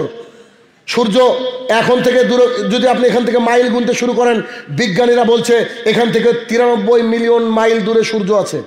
93 মিলিয়ন, 1 মিলিয়ন সমান 10 লাখ। 93 মিলিয়ন মাইল দূরে সূর্য আছে। সূর্য এখন নাই, তাও শাহিনুর রহমান ঘামছে। পৃথিবীর অবস্থা ভয়াবহ। আমি আপনাকে কিয়ামতের মাঠের অবস্থা বোঝাচ্ছি। মুহাম্মদ সাল্লাল্লাহু আলাইহি ওয়াসাল্লাম বলছে সূর্য থাকবে মাথার উপরে, সূর্য থাকবে মাথার উপরে 1 মাইল দূরত্বে। সাহাবীরা বলছেন মাইল মানে তো দুটো বুঝি। যখন সূর্য পড়ে ওই সূর্য শোষণ করার ক্ষমতা রাখে, পৃথিবীর মাটি সূর্যকে শোষণ করার ক্ষমতা রাখে, কিন্তু কিয়ামতের মাঠের মাটি হবে তামার। ওই তামা আপনাকে রিফ্লেক্ট করবে সূর্যটাকে। এমনি তো সূর্য এখানে আছে, আবার রিফ্লেক্ট করছে। মুহাম্মদ সাল্লাল্লাহু আলাইহি ওয়াসাল্লাম বলছে মানুষ ঘামতে থাকবে, কেউ ঘামের সাঁতার পর্যন্ত খেলবে, পাপ অনুযায়ী ঘামতে থাকবে, টাকনু, উপর, বুক, মানুষের এই পরিস্থিতি হবে। এত কঠিন একটা পরিস্থিতি এসেছে। এখন আপনাকে দৃশ্য বোঝাই। কারোর পেটে বাচ্চা ছিল, মারা গিয়েছে, ও মহিলা ধরেন বসে আছে। ওইদিকে কিছু মহিলা বাচ্চা দুধ দিচ্ছে নিজের বাচ্চাকে। কিয়ামতের মাঠের ঘটনা বলি। কিছু হ্যান্ডসাম যুবক এই সাইডে দাঁড়িয়ে আছে, আর আল্লাহ বলছে আদম, জি আল্লাহ, এই তুমি সন্তানদেরকে বেছে নিয়ে আসো, তোমার সন্তানের মধ্যে থেকে যারা জান্নাতি তাদেরকে বেছে নিয়ে আসো। মাইক লাগবে না, আল্লাহর এত বড় টেকনোলজি, এই বাক্যটা সবাই শুনতে পাবে। তখন মানুষ ভাবছে এবার বোধহয় কিছু ঘোষণা হবে, এবার কিছু ঘোষণা হবে। আপনি ডাক্তার আপনার স্ত্রীকে নিয়ে গেছেন ছবি তুলতে লালবাগ মেডিকেল কলেজ, লালবাগে গিয়েছেন, আপনি ওই ছবি তুলতে গিয়েছেন। তো ছবি তোলার জন্য শত শত মানুষ এটা কামরায় বসে আছে, আর মাইকে ঘোষণা হচ্ছে। যেই আপনি ঘোষণা হলে তখন তখন মানুষ কথা বলে না, কার নামটা আসছে, কার নামটা আসছে। এটা পৃথিবীর ঘোষণা। আমি কিয়ামতের মাঠের কথা বলছি। আল্লাহ যখন বলবে আদম তুমি তোমার সন্তানের মধ্যে থেকে জান্নাতে বেছে নিয়ে আসো, সবাই শুনতে পাবে। কোনো ব্যক্তি কম শুনতে পাবে, বেশি শুনতে পাবে এমন নয়, সবাই সমান শুনতে পাবে। তখন আল্লাহকে বলবে আল্লাহ কতজন নিয়ে আসবো? তখন আল্লাহ সুবহানাহু ওয়া তাআলা বলবে 1999 জন জাহান্নামে। কত? 1999 জন জাহান্নামী।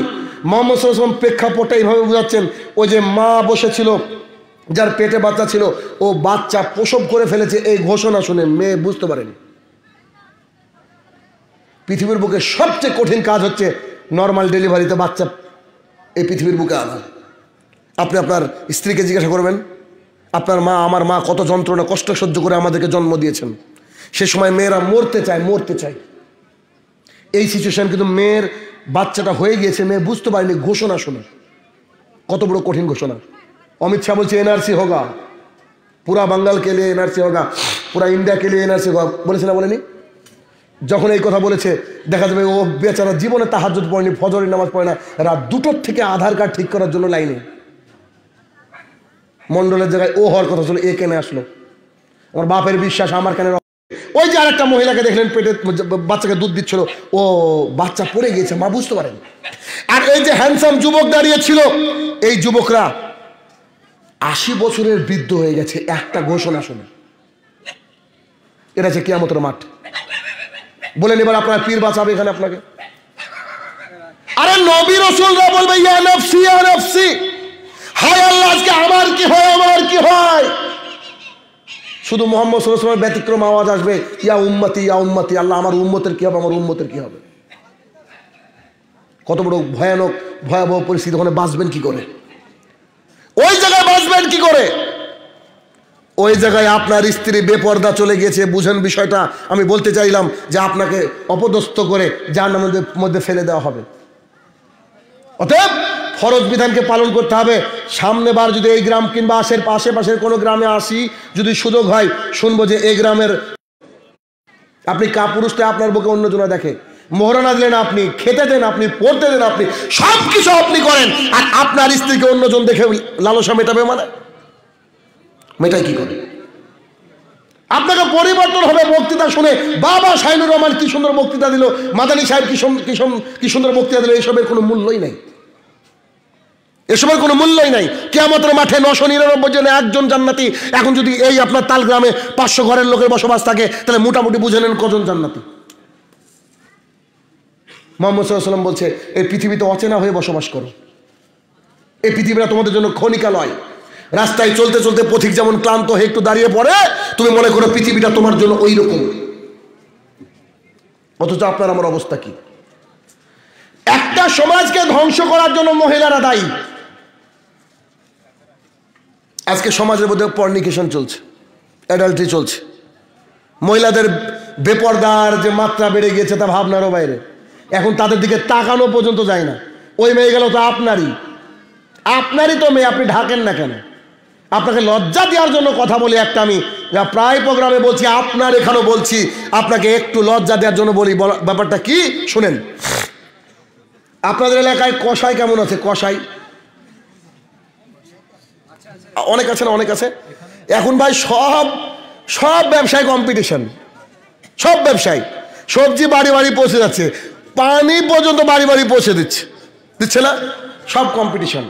তো আমাদের এলাকায় অনেক কসাই, তো কম্পিটিশনের জন্য কি করে, যে কসাই একটু মোটা তাজা গরু জবাই করে একটা কিনে, ও কি করে আগের দিন সকালবেলা অথবা সন্ধ্যাবেলায় ওই গরুর গলার দড়িটা ধরে যে রাস্তা নিয়ে বেড়ায় পাড়া। মুখে কিছু বলে না, মানুষ বুঝতে পারে এ মাল কালকে জবাই হবে। এই ঘটনা ঘটে আপনাদের এলাকায়? ও এখানে ঘটে? বাপরে বাপ, মিডিয়ার যুগ তো সব পৌঁছে গেছে।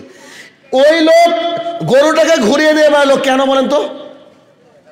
এই যে মোটা তাজা গরু, এর মাংস কালকে নেন, কালকে সকালবেলা একবারে ফজরের পর জবাই হবে।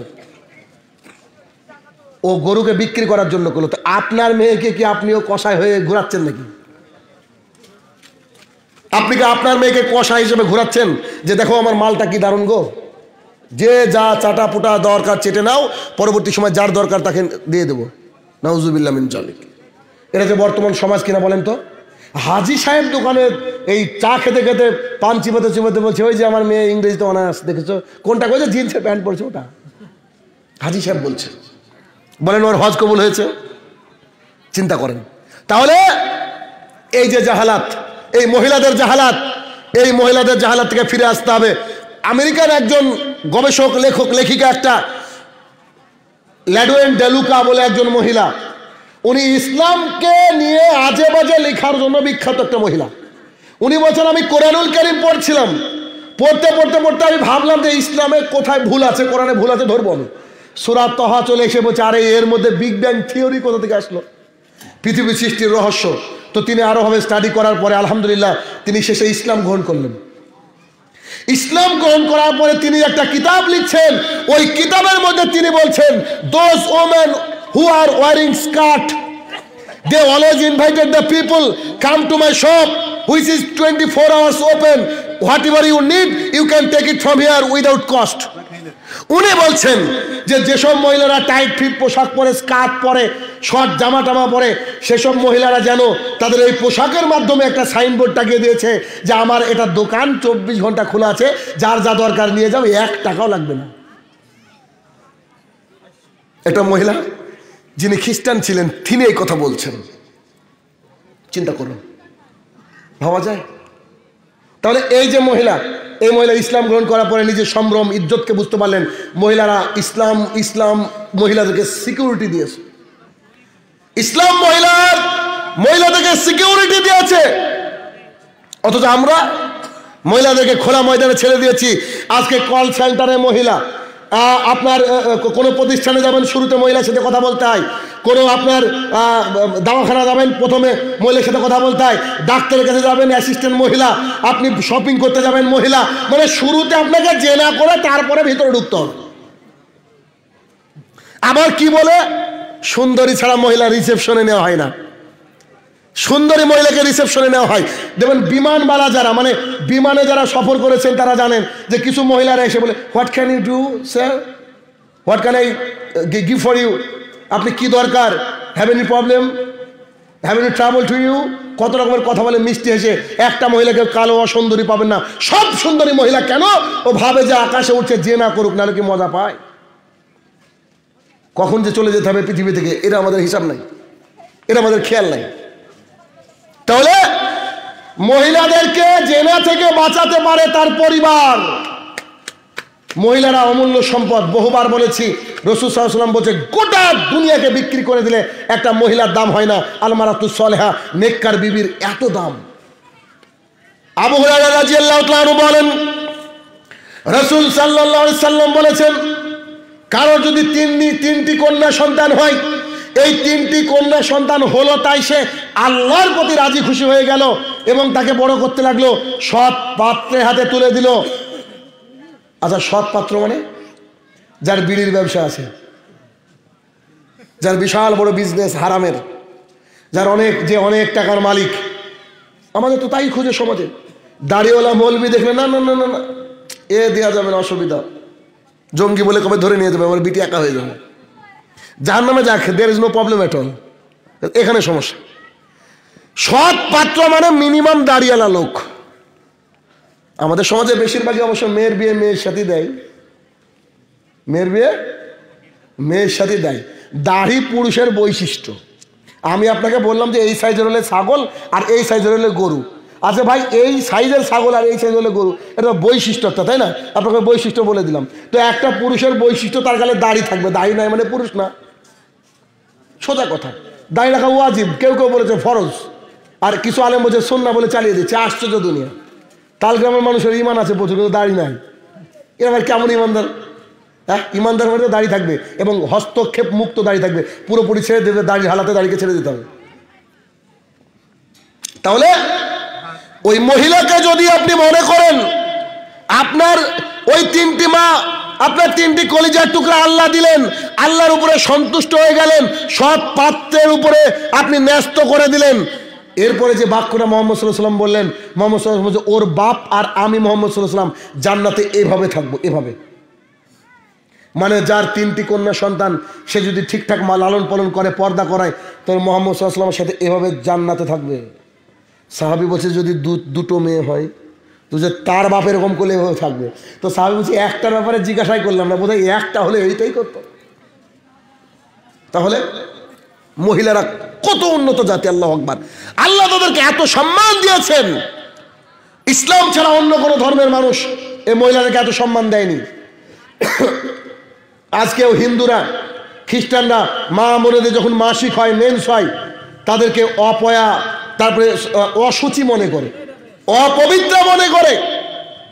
অথচ আয়েশা রাদিয়াল্লাহু তাআলা আনহা বলেন, মুহাম্মদ সাল্লাল্লাহু আলাইহি ওয়াসাল্লাম আমার উরুরানের উপরে মাথা দিয়ে শুয়ে শুয়ে কোরআন তেলাওয়াত করতেন। যখন আমি আয়েশা ঋতুবতী, আমি আর মুহাম্মদ সাল্লাল্লাহু আলাইহি ওয়াসাল্লাম একসাথে খেতে বসতাম। মুহাম্মদ সাল্লাল্লাহু আলাইহি ওয়াসাল্লাম যেখান দিয়ে পানি পান করতো, আমি যেখান দিয়ে পানি পান করতাম, মুহাম্মদ সাল্লাল্লাহু আলাইহি ওয়াসাল্লাম ওখান দিয়ে পানি পান করতো। আমি আয়েশা ঋতুবতী, আমাদের ঘরটা এত ছোট ছিল, তিনি তাহাজ্জুদের সালাত আদায় করতেন, আমি তার আড়াআড়ি শুয়ে পড়তাম। যখন তিনি দীর্ঘ কিরাত করতেন, আমি ঘুমিয়ে যেতাম। যখন তার সিজদা দেওয়া দরকার হতো, আমার পায়ে একটা চিমটি কাটতো, আমি পাটাকে গুটিয়ে নিতাম, তিনি সিজদা দিতেন। আমি আয়েশা তখন ঋতুবতী। দেখেন, মাদেরকে, মেয়েদেরকে আল্লাহ সুবহানাহু ওয়া তাআলা এত সম্মান দিয়েছেন, অথচ সেই মা মেয়েদেরকে আজকে আমরা কি করছি? রাস্তায় বের করে দিয়েছি। 4 নম্বর জাহেলিয়াত আমাদের সমাজের, বা 4 নম্বর আমাদের প্রথা, সেটা হচ্ছে কি? পান, জর্দা, গুল, খৈনি, বিড়ি, এগুলোকে আমরা হারামই মনে করি না, ঠিক না? হারাম মনে করি। মদকে হারাম মনে করে মানুষ। প্রকাশ্যে রাস্তায় মদ খায়, 2-1টা মাতাল থাকতে পারে, কিন্তু প্রকাশ্যে রাস্তায় কেউ কিছু খায় না। কিন্তু চেয়ারে বসে একবারে ডার্ট শেষে সিগারেট ধরাচ্ছে, মানে যে যত দামের সিগারেট খায় সে তত ভালো মানুষ। আমাদের সমাজ এটা বলছে। সিগারেট খেয়ে মসজিদে উঠে, আবার সিগারেট পকেটের মধ্যে রাখে, আবার কারু কারু নামাজ পড়তে পড়তে সিগারেটের প্যাকেটও পড়ে যায়, সামনে বিড়ি প্যাকেট পড়ে যায়। এইগুলো যদি করেন তো ইবাদত কবুল হবে না, একবারে সোজা কথা। তবে আপনার ইমাম আপনাকে বলছে যে এটা মাকরু। আচ্ছা, মাকরু মানে কি বলতে পারবেন কেউ? অপছন্দনীয়। মুহাম্মদ সাল্লাল্লাহু আলাইহি ওয়াসাল্লাম অপছন্দ করতেন, তাই একজন সাহাবী দাঁড়িয়ে আছেন, মুহাম্মদ সাল্লাল্লাহু আলাইহি ওয়াসাল্লাম আসলেন, এসে সালাম দিলেন, ওই সাহাবীর দিকে তাকালেন না, ওই সাহাবীর দিকে মুহাম্মদ সাল্লাল্লাহু আলাইহি ওয়াসাল্লাম তাকালেন না। তখন সাহাবী বলছে, প্রিয় রাসূল সাল্লাল্লাহু আলাইহি ওয়াসাল্লাম, আমার মা বাপ আপনার উপরে কুরবান হোক, আমি কি অপরাধ করলাম যে আপনি আমার দিকে তাকালেন না? মুহাম্মদ সাল্লাল্লাহু আলাইহি ওয়াসাল্লাম বলছে, তুমি কি জানো না? আমি বলেছি, মুহাম্মদ সাল্লাল্লাহু আলাইহি ওয়াসাল্লাম বলছে, আমি বলেছি যে পুরুষের জন্য রেশমের পোশাক আর সোনা পরা হারাম। তোমার হাতে আংটি মানে? তো সেই ব্যক্তি আংটিটাকে খুলে ফেলে দিলেন। মুহাম্মদ সাল্লাল্লাহু আলাইহি ওয়াসাল্লাম চলে গেলেন, পিছন পিছন সেও চলে যাচ্ছে। একজন ব্যক্তি বলছে, এই আংটিটা তোমার জন্য হারাম, তুমি পুরুষ তাই হারাম, এই আংটিটা তোমার স্ত্রীর জন্য হারাম না, এটাকে তুলো আর তুমি তোমার স্ত্রীকে দাও। তো বলছে, যে আংটির জন্য মুহাম্মদ সাল্লাল্লাহু আলাইহি ওয়াসাল্লাম অপছন্দ করেছেন আমার দিকে তাকাতে, ওই আংটি আমি তুলবো, এই জাতের লোক আমি না। বুঝতে পারেননি? যতই কষ্ট হোক মাগরিবের পরে ঘুমাতে পাবেন না আপনি। কেন? মুহাম্মদ সাল্লাল্লাহু আলাইহি ওয়াসাল্লাম অপছন্দ। আমাকে দেখান যেটা জায়েজ হতে পারে। অসংখ্য হাদিস, আপনাকে আমি 100 হাদিস শোনাতে পারি এখানে। আপনি বলছেন যে নেশা 2 প্রকার, মদ টদ এগুলো খেলে নেশা হয়, এটা 1 প্রকার, আরে বিড়ি, জর্দা, গুল, খৈনি এগুলো মাকরু, এরকম আপনি ভাবছেন। অথচ মুহাম্মদ সাল্লাল্লাহু আলাইহি ওয়াসাল্লাম কি বলছেন? আর আয়েশা রাদিয়াল্লাহু তাআলা আনহা কলা রাসূলুল্লাহ সাল্লাল্লাহু আলাইহি ওয়াসাল্লাম, আয়েশা রাদিয়াল্লাহু তাআলা আনহা বলেন, মুহাম্মদ সাল্লাল্লাহু আলাইহি ওয়াসাল্লাম বলেছেন যে কুল্লু মুসকিরিন খামরিন ওয়া কুল্লু খামরিন হারামুন, প্রত্যেকটা নেশাদার বস্তু মদ, আর প্রত্যেকটা মদই হারাম। প্রত্যেকটা মানে একেবারে বাদ থাকে নাকি? হ্যাঁ, প্রত্যেকটা মানে বিড়িটা বাদ ছিল? প্রত্যেকটা মানে কি জর্দাটা বাদ ছিল? আবার হুজুর 350 জর্দা দিয়ে পান খাই গো, হুজুর পান খাই বলে কি পান? মৌলবি পান, তা বলছে। আবার তারপরে গুল বানছে। আরে আপনাদের কোথায় এদিকে একবার প্রোগ্রাম করতে গেছিলাম, তো অজু করবো আমি যাচ্ছি, তো এক ব্যক্তি গুল হাতে নিয়ে বসে আছে। আমার বললাম কি নাকি, বুড়ো মানুষ, আবু জেহেলও মনে যাচ্ছে ভালো ছিল। কত খারাপ মানুষ, চিন্তা করো। আল্লাহ বলছেন, ইয়া আইয়ুহান নাস, হে মানব সকল, এবার নেন মোদির জন্য হারাম। মিম্মা ফিল আরদি হালালান তাইয়্যিবা ওয়ালা তাত্তাবিউ খুতুওয়াতিশ শায়তান। হে মানব সকল শোনো, পৃথিবীতে রুজির ব্যবস্থা আমি আল্লাহ করেছি, এখান থেকে হালাল হালাল বেছে বেছে খাও। এখন নরেন্দ্র মোদিও বিপদে, অমিত শাহ বিপদে। হালাল খেতে হবে, সবাইকে খেতে হবে, আল্লাহ বলছেন কোরআনে। আল্লাহ বলছেন কোরআনে। নুমান ইবনে বাশির রাদিয়াল্লাহু তাআলা আনহু বলেন, রাসূল সাল্লাল্লাহু আলাইহি সাল্লাম বলেছেন, হালাল সুস্পষ্ট, সমুদ্রের যত মাছ সব হালাল। জানি না আমরা? গরু খাওয়া হালাল। হারাম সুস্পষ্ট, শুয়োরের গোশত খাওয়া হারাম, শুয়োরের গোশত খাওয়া হারাম, সবাই জানি। এবার মুহাম্মদ সাল্লাল্লাহু আলাইহি সাল্লাম বলছে, হারাম সুস্পষ্ট, হালাল সুস্পষ্ট, মাঝে যা আছে তা আছে সন্দেহ। এরপরে মোহাম্মদ সাল্লাল্লাহু আলাইহি ওয়াসাল্লাম বলছে যে সন্দেহ থেকে বেঁচে থাকলো সে যেন দিন ইসলাম এবং তার ইজ্জতকে অনেক উপরের দিকে তুললো। এরপরে মোহাম্মদ সাল্লাল্লাহু আলাইহি ওয়াসাল্লাম জানে পাবলিক বুঝবে না, আল্লাহ সাল্লাল্লাহু আলাইহি ওয়াসাল্লাম বলছে সাহাবীরা শোনো, এই প্রত্যেকটা রাজার তো এক একটা এরিয়া থাকে, চারণ ক্ষেত্র থাকে, বলে জি হ্যাঁ, বলে প্রত্যেকটা রাজার একটা নিষিদ্ধ এরিয়া থাকে, বলে জি হ্যাঁ। তো তুমি একটা ছাগল অথবা গরু আলে চড়াচ্ছ, আল বুঝেন তো আপনারা, কি বলেন আপনারা? আল, গরু একটা আলে চড়াচ্ছ, তোমার এই গরু কি ওই দিকের জমিতে মুখ দেবে? বলছে জি শিওর দিবে, অবশ্যই দিবে, অবধারিত দিবে। আলে চড়ালে দিবে না? লক লক লক লক করছে ধানগুলো খাবে না?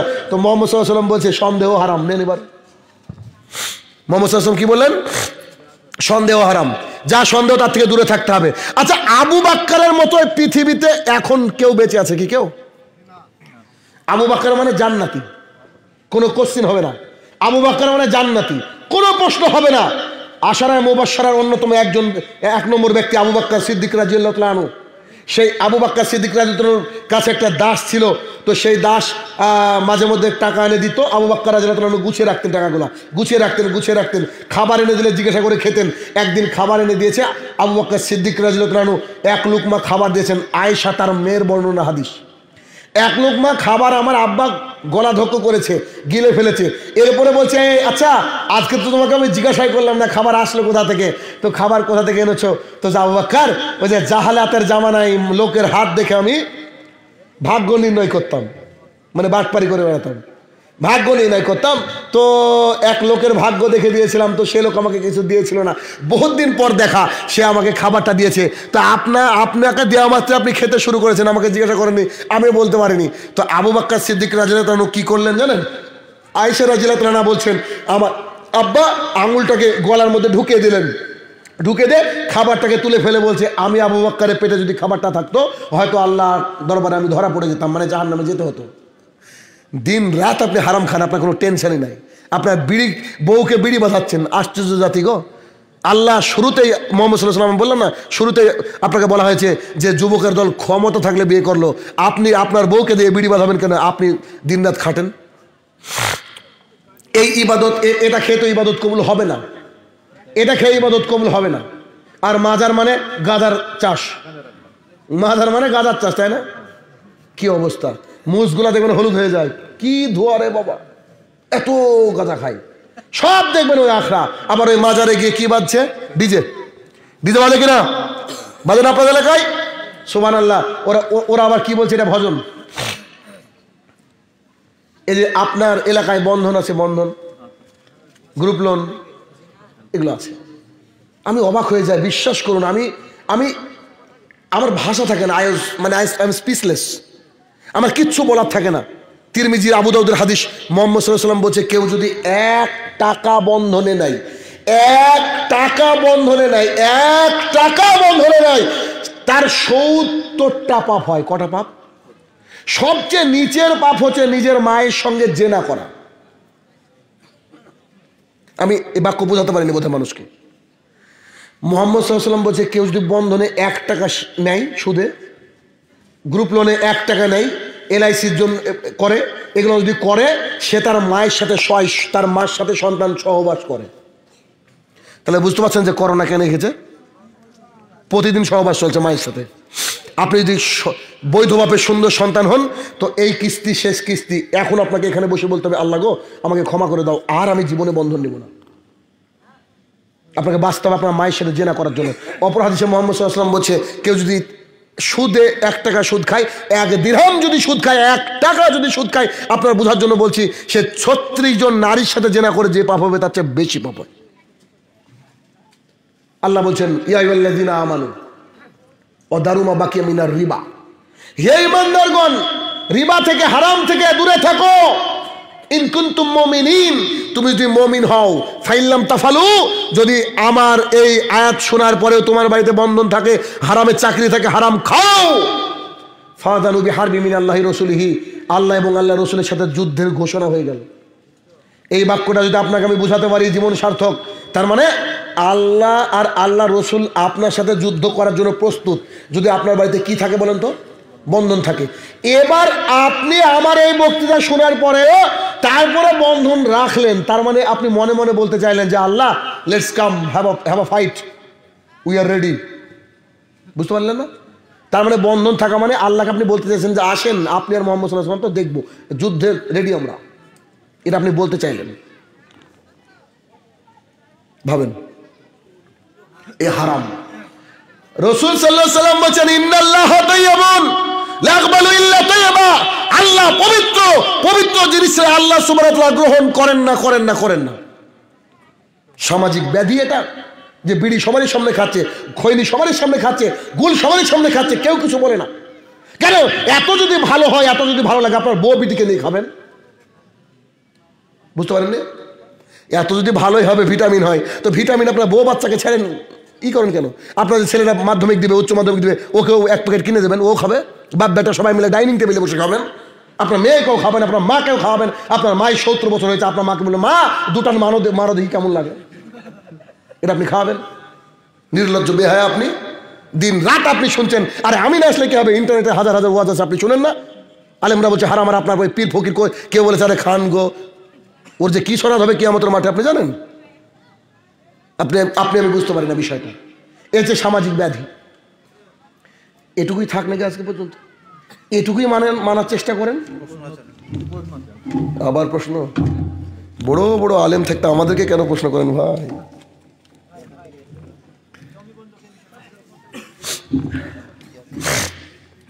প্রশ্ন লিস্ট তোমার যে ফজর হবে আজ।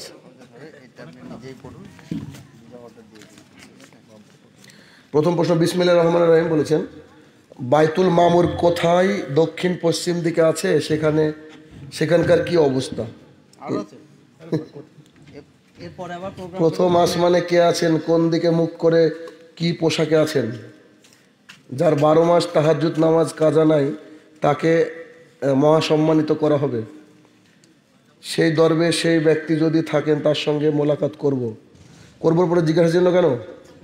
ইতি সাধারণ একজন অধম না, আপনি সাধারণ না, আপনি পাকা, আপনি মাল পাকা। এই হচ্ছে নাস্তিকের কোশ্চেন। আমি বিভিন্ন চাকরির ব্যাচ পড়াই, WBCS থেকে শুরু করে বিভিন্ন ব্যাচ পড়াই। তো প্রাথমিক অবস্থা আমাকে অন্যরকম ভাবে মানুষ, আমি ইংরেজি পড়াই, ইংরেজির মাস্টার। তো ইংরেজি পড়াতে একটা উদাহরণ দিতে গিয়ে বললাম যে টাকনুর উপরে প্যান্ট যারা পড়ে তাদেরকে গোপন ডাক্তারের কাছে যাওয়া লাগে না। কেন? তাদের সেক্সুয়াল যে ব্যালেন্স সেটা সারা জীবন থাকে, মৃত্যুর আগ পর্যন্ত। আর মুখে দাঁড়িয়ে রাখলে থ্রোট ক্যান্সার থেকে মানুষ বাঁচে। তো হিন্দু অনেক যুবক আছে, তো খুব আগ্রহের সাথে কথাগুলো শুনছে। আমি ন্যারেশন বা ভয়েস করাতে এই কথাগুলো বলছি। মানে ওরা আমার পড়ার ব্যাপারে একদম A1 পজিশনে রেখেছে আমাকে, খুব ভালো লাগে আমার পড়া।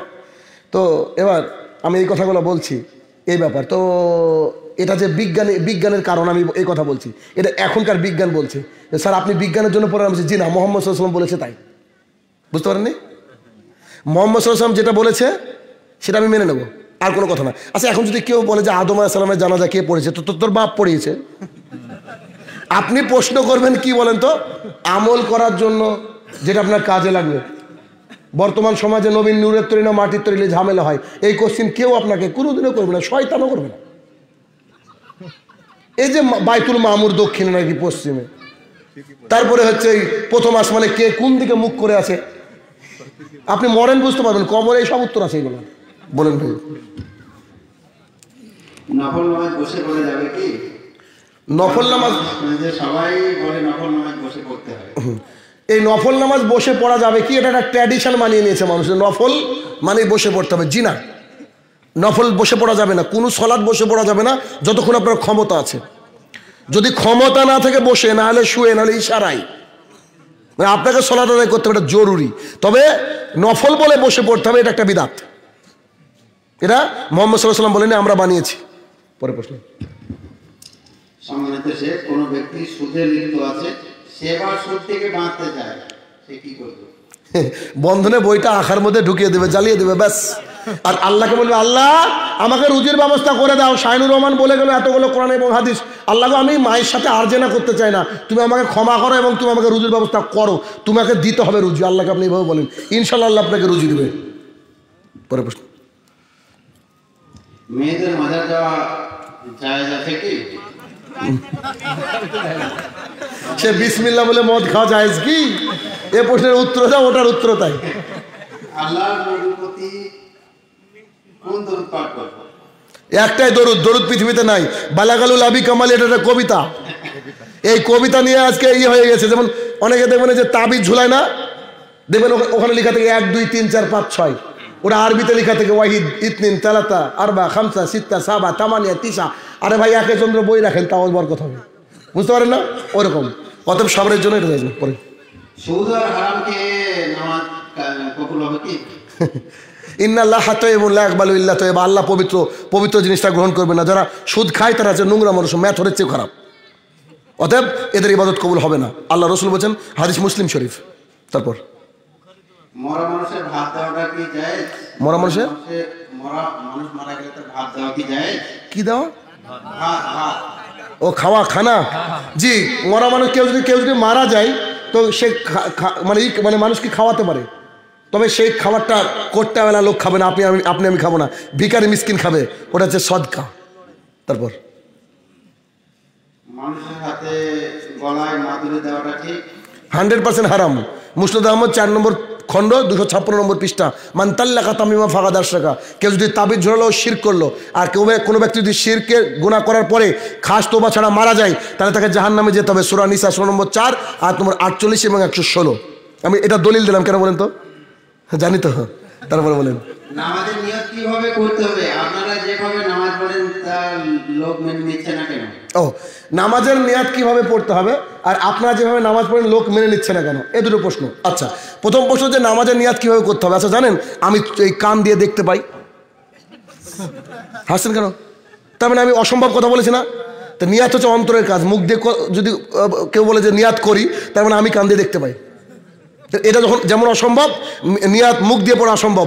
এই নিয়াত মুখে পড়া যাবে না। আবু হানিফা রহমতুল্লাহ বলছেন, আবু হানিফা রহমতুল্লাহ নিজে বলছেন, ফতোয়ায়ে শামী 4 নম্বর খণ্ড 386 নম্বর পৃষ্ঠার নিচের 3 লাইন থেকে উপরে লেখা আছে। আমার একটা কিতাব আছে, আমার নিজের লেখা, সহিহ সালাত শিক্ষায় শুরুর দিকে আছে। অর্থাৎ নিয়াত হচ্ছে অন্তরের কাজ, ঠিক আছে? নিয়াজ হচ্ছে অন্তরের কাজ। আর দ্বিতীয় প্রশ্নের সাথে বলেছেন যে আপনারা যে সালাত আদায় করেন সবাই মেনে নেয় না কেন? কারণ সবাই মেনে নিলে 1999 জন কি করে হবে? সংখ্যায় কমই থাকতে হবে, ব্যাস। আচ্ছা, এটারও দলিল দিয়ে দিই, মোহাম্মদ সাল্লাল্লাহু আলাইহি ওয়াসাল্লামকে আল্লাহ সুবহানাহু ওয়া তাআলা বলছেন, হে মোহাম্মদ সাল্লাল্লাহু আলাইহি ওয়াসাল্লাম, তুমি যারা সংখ্যায় অধিক তাদেরকে অনুসরণ করো না, তারা যা করে সব আইডিয়ার উপরে, তাদের কোনো দলিল নাই, তোমাকে তারা পথভ্রষ্টতার মধ্যে নিমজ্জিত করাবে।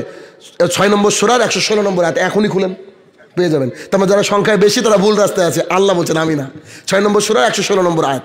তারপর মেয়েদের নামাজ কিরকম একটু বলবেন? মেয়েদের নামাজ কিরকম? আয়েশা রাদিয়াল্লাহু আনহার কাছে জনৈক মহিলা এসে বলছেন যে আমাকে সালাত দেখান। তখন আয়েশা রাদিয়াল্লাহু আনহা মুহাম্মদ সাল্লাল্লাহু আলাইহি ওয়াসাল্লাম যেভাবে সালাত আদায় করতেন ওভাবে দেখে বলছে, জি এটাই মহিলাদের সালাত। মানে এটাই মুহাম্মদ সাল্লাল্লাহু আলাইহি ওয়াসাল্লাম পড়তেন। মহিলাদের সালাত আর পুরুষের সালাতের মধ্যে পার্থক্য করেছে আমাদের সমাজ। তাছাড়া এমনি বিশেষ কোনো পার্থক্য নাই। খাস করে দুটো জায়গায় পার্থক্য কি, যদি জামাতে সালাত আদায় করে একাকী মহিলারা, তাহলে ইমাম যেমন আমাদের সামনে থাকে, ওরা সামনে থাকবে না, কাতারে থাকবে। ইমাম যদি ভুল হয়ে যায় তো আমরা পেছনে লুকমা দিই, ওরা হাতে তালি দেবে, এটুকুই তফাৎ। বাদ বাকি বসা শোয়া, মানে বসা, সেজদা, দাঁড়ানো, আঙুল নড়ানো, এ টু জেড সব এক। আল্লাহু আকবার। শিরক মানে হচ্ছে নবী মুহাম্মদ সাল্লাল্লাহু আলাইহি ওয়াসাল্লাম এর আনিত বিধানের উপরে পুরোপুরি মানে অসম্মান করা। ছোট্ট একটা সংজ্ঞা দিয়ে আমাকে শিরক বোঝাই। মুহাম্মদ সাল্লাল্লাহু আলাইহি ওয়াসাল্লাম বলছে, খুব কান দিয়ে শুনবেন, যেটা এই এলাকার শিরক বেশি। মুহাম্মদ সাল্লাল্লাহু আলাইহি ওয়াসাল্লাম বলছে, একটা ব্যক্তি সৌদি আরব গেল, 2.5 লক্ষ টাকা খরচ, হজ করলো, হজ করে ফিরে আসলো, ওর আল্লাহ যদি হজ কবুল করে নাই, এখন একটা বাচ্চা হলো, এই বাচ্চার যেমন পাপ নাই ওই হাজি সাহেবেরও পাপ নাই, মানে ওই ব্যক্তির পাপ নাই। ক্লিয়ার? এর হাদিস। এবার আমি আপনাকে বলি, 2.5 লক্ষ টাকা খরচ করলেন, সৌদি আরবে গেলেন, আসার সময় এই মাজারে ওরস হবে। ওরস মানে যদিও বাসর ঘর, নাউজুবিল্লাহ, আল্লাহর সাথে বাসর হয় নাকি ওদের, তো ওরস হবে। ওরসে যদি আপনি 1 টাকা দেন, যে 1 টাকা বর্তমানে ভিখারিতে নেয় না, ওই 1 টাকা দেওয়া মানে পেছনের আমল সব ফরম্যাট ডিলিট, না ডিলিট হলে তো এদিক ওদিকে থাকতে পারে, সব ফরম্যাট আবার হজ করতে যেতে হবে, আবার আপনাকে ঈমান আনতে হবে। এর নাম হচ্ছে শিরক। মানে শিরক করলে মুসলমান থাকে না, একবারে নগদ কাফের। আর বিদাত মানে মুহাম্মদ সাল্লাল্লাহু আলাইহি ওয়াসাল্লাম যা এনেছেন সে বিষয়কে তোয়াক্কা না করে নিজে ইঞ্জিনিয়ার হওয়া, এটাকে বলছে বিদাত। আর এই ইঞ্জিনিয়ারদেরকে মুহাম্মদ সাল্লাল্লাহু আলাইহি ওয়াসাল্লাম যখন হাউজে কাউসারে পানি পান করাবে, তখন একদল ফেরেশতা থাকবে, তাদের অজুর অঙ্গগুলো চমকাবে, মোহাম্মদ সাল্লাল্লাহু আলাইহি ওয়াসাল্লাম মেজাজ খারাপ হয়ে যাবে, আল্লাহকে বলবে ইয়া রব ইন্নি হুম মিন্নি, হে আমার প্রতিপালক এরা আমার লোক, তোমার ফেরেশতা আটকাচ্ছে মানে। তখন আল্লাহ সুবহানাহু ওয়া তাআলা বলবে যে মোহাম্মদ সাল্লাল্লাহু আলাইহি ওয়াসাল্লাম তুমি জানো না, তুমি মারা যাওয়ার পরে খুব এরা ইঞ্জিনিয়ার হয়েছিল, এরা আমলকে বাড়িয়েছে কমিয়েছে, এই করেছে সেই করেছে। তখন দয়ার নবী মায়ের নবী সেদিন বলবেন সৌকান লিমান গাইয়ারাবাদি, গেট আউট ফ্রম হিয়ার। এটা যে বিদাত, তার মানে শিরক করলেও আপনি কাফের, আর যদি বিদাত করেন তাহলে আমল কবুল হবে না, মানে ব্যাপার একই। তারপরে মাথার কিছু অংশে চুল কেটে ফেলে দেওয়া, কিছু অংশে চুল রাখা, এটা আবু দাউদের হাদিস, এটাকে বলে কাজা। এটা হারাম, মোহাম্মদ সাল্লাল্লাহু আলাইহি ওয়াসাল্লাম বলেছে। বর্তমান সময়ে ভালো চেহারা, সুন্দর চেহারা ছেলেরা দেখবেন চুলেরই ফ্যাশন করতে ব্যস্ত, দেখতে ক্যাঙ্গারুর মতো লাগে, ঠিক আছে? সুন্দর চেহারাটাকে নষ্ট করে আসে 200 টাকা দিয়ে, ঠিক আছে? এইসব ছেলেগুলো বাপগুলাকে খুঁজে আমি এখনো পাইনি। এতিম মনে হয়, আর এতিম হলে এত টাকা কোথায় পাবে চুল কাটার জন্য? মানে ছেলেবেলা করে রাস্তার পাগলদেরকে ধরে যেমন দেয়, এটাই ফ্যাশন। এটা থেকে দূরে থাকবেন, মোহাম্মদ সাল্লাল্লাহু আলাইহি ওয়াসাল্লাম নিষেধ করেছেন, আবু দাউদের হাদিস। তারপর কবিতা শোনান নাকি? তাই লিখেছে আপনার কবিতা ইউটিউবে শুনিতে, আমাদের একটা কবিতা শোনাবে। না, এই মুহূর্তে আমার কাছে কোনো কবিতা নাই স্টকে ভাই। আর আমার কবিতা মানে সব গ্রেপ্তার হওয়ার কবিতা। এই কিছুদিন আগে একটা আইন পাশ হয়েছে জানেন, যে মহিলাদের স্তনের উপরে যদি কেউ হাত দেয় কাপড়ের উপর দিয়ে, বুঝে এটা অন্যায় না, তাই বলছে। এটা নিয়ে আমি রাস্তায় কোথায় জালসা করতে যাচ্ছিলাম, যেতে একটা কবিতা লিখেছি, ইউটিউবে আছে, শুনে নেবেন। তাই এরকম বলেছিলাম, একটা লাইনটা বলি আপনাকে, যে আপনি পাশে বসে আছেন, আপনি বাবা, আর আপনার মেয়ে এখানে দাঁড়িয়ে আছে, আর একটা ছেলে হাত দিয়েছে আপনার মেয়ের গায়ে, পেছনে, সব জায়গায়। তখন আপনি বলছেন এই কী করছো? তখন ওই ব্যক্তি উঠে বলছে যে মশাই চোখ রাঙাবেন না, যা করেছি সব আইন মেনে, হাত দিয়েছি তল দিয়ে নাকি উপর দিয়ে, যা আইনে লেখা আছে। বুঝতে পেরেছেন? তারপরে মা বোন আর সুরক্ষিত নাই দেশে।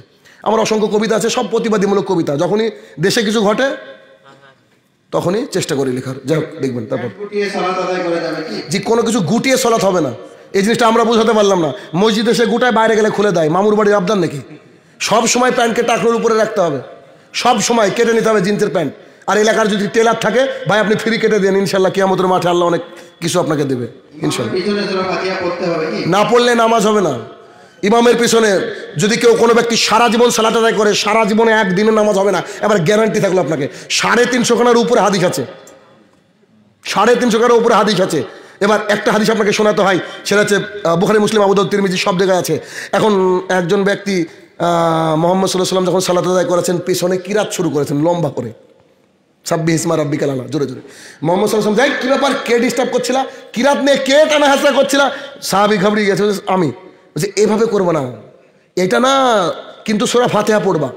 তো একজন ব্যক্তি বুঝতে পারেনি। এবার আবু হুরায়রা রাদিয়াল্লাহু তাআলা আনহুকে ওই ব্যক্তি বলছে, আচ্ছা মুহাম্মদ সাল্লাল্লাহু আলাইহি ওয়াসাল্লাম কি বললো, ইমামের পিছনে কি সূরা ফাতিহা পড়তেই হবে না কি ব্যাপারটা বুঝতে পারলাম না। তো তার বাম হাতে চাপ দিয়ে বলছে, হে ফার্সি ইকরা বি নাফসিকা, তখন তুমি অন্তরে অন্তরে পড়বা, মনে মনে পড়বা, মানে জোরে জোরে না। ইমাম সাহেবও পড়ছে, তুমিও জোরে জোরে শুরু করেছো, এইটা না। অতএব অসংখ্য দলিল রয়েছে। পৃথিবীর বুকে কোরআনের পরে সবচেয়ে অথেন্টিক গ্রন্থের নাম কি বলেন দেখি? এই সহিহুল বুখারী। 16 বছর সময় লেগেছে লিখতে, একটা হাদিস লিখেছেন, একবার করে ওযু করে সালাত আদায় করেছেন। আল্লাহু আকবার। এই ব্যক্তির লেখা একটা কিতাব রয়েছে জৌজুল কিরাত, 380-85 খানা হাদিস তিনি এনেছেন। লা সালাতা লিমান ইকরা বিহি ফাতিহাতিল কিতাব, কোন ব্যক্তি সালাত আদায় করলো কিন্তু সূরা ফাতিহা পড়লো না, তার নামাজ বাতিল বাতিল বাতিল। তারপর আযান শুনলে সালাত আদায় না করলে তার কি করা উচিত? কোনো সমস্যা নেই, আজান শুনে সালাত আদায় করতে পারেন। কোথাও আপনি বেরোবেন, অ্যাপস আছে, অ্যাপসের মাধ্যমে দেখে নেন যে মানে কোথাও বেরালে বিশেষ কাজে, তখন দেখলেন যে আপনি ওখানে ওই ওয়াক্ত হয়ে গেছে, তখন আপনি সালাত আদায় করবেন। আপনি যদি গ্যাংটক ঘুরতে যান, দেখবেন আজান শুনতে পাওয়া যায় না, আপনি কি করবেন? আপনার টাইম দেখে সালাত আদায় করবেন। তবে আশপাশে এলাকায় হলে অবশ্যই আজান শুনে সালাত আদায় করুন, এটাই ভালো। তারপর আজানের আগে বিসমিল্লাহ, ইয়া রাসূলুল্লাহ, ইয়া নবী আল্লাহ এসব বলা, এটা হচ্ছে নতুন জাহালাত। এটা বলার জন্য ভাগ্যে খারাপ আছে ওদের। কেন? এমনি তো সোনু নিগম দেখেছেন, একদিন বলেনি আজানকে নিয়ে, তারপরে কল্পনা ঢাকরে, তারপরে রাজ ঠাকরে, সবগুলোকে সাইজ করেছে। আমাকে হুমকি পর্যন্ত তোকে বাড়ি থেকে তুলে আনবো, তারপরে সারা রাত আমাদের 3 মিনিট। আমি ভাবছি আলহামদুলিল্লাহ যে আমাদের মসজিদ, আমার ওই বিদাতি মসজিদের বাড়ির পাশে না, তাহলে তো তাহাজ্জুদ যেত আমার, মানে আমার আবার ওই কান বাইরে চলে গেলে নামাজ হয় না, বুঝতে পেরেছেন? তো ওই অনেক দূর থেকে ইয়া রাসূলুল্লাহ শুরু করে দিল। ইয়া রাসূলুল্লাহ বলাই তো যাইজ না। ইয়া রাসূলুল্লাহ মানে কি জানেন? এই রাসূল, ইন্না লিল্লাহ। আল্লাহ সুবহানাহু ওয়া তাআলা বলছে ইয়া আইয়ুহার রাসূল, ইয়া মুজাম্মিল, এভাবে আল্লাহ সুবহানাহু ওয়া তাআলা তাকে সিফাত দিয়ে ডেকেছেন, আর আমরা এটা করি। অতএব আজান দিবেন, ব্যাস আজান দিবেন, শুধু বাইকে আজানই হবে, আর কিছু না। যত আছে বোর কোলে মুখে মাথা রেখে যা পড়ার পড়েন, কিন্তু খবরদার এই এলাকার মানুষকে ডিস্টার্ব করে না, এই অপরাধ কিন্তু ক্ষমা হবে না। পরের প্রশ্ন, সুন্নতে মুআক্কাদার গুরুত্ব কি? সুন্নতে মুআক্কাদার গুরুত্ব হচ্ছে মোহাম্মদ সাল্লাল্লাহু আলাইহি ওয়াসাল্লাম বলছে, সম্ভবত আবু হুরায়রা রাদিয়াল্লাহু তাআলা থেকে বর্ণিত, কোনো ব্যক্তি 17 রাকাত ফরজ সালাতের পরে যদি আরও 12 রাকাত সালাত আদায় করে তো জান্নাতে তার জন্য একটা স্পেশাল ঘর থাকবে। আর কি দরকার?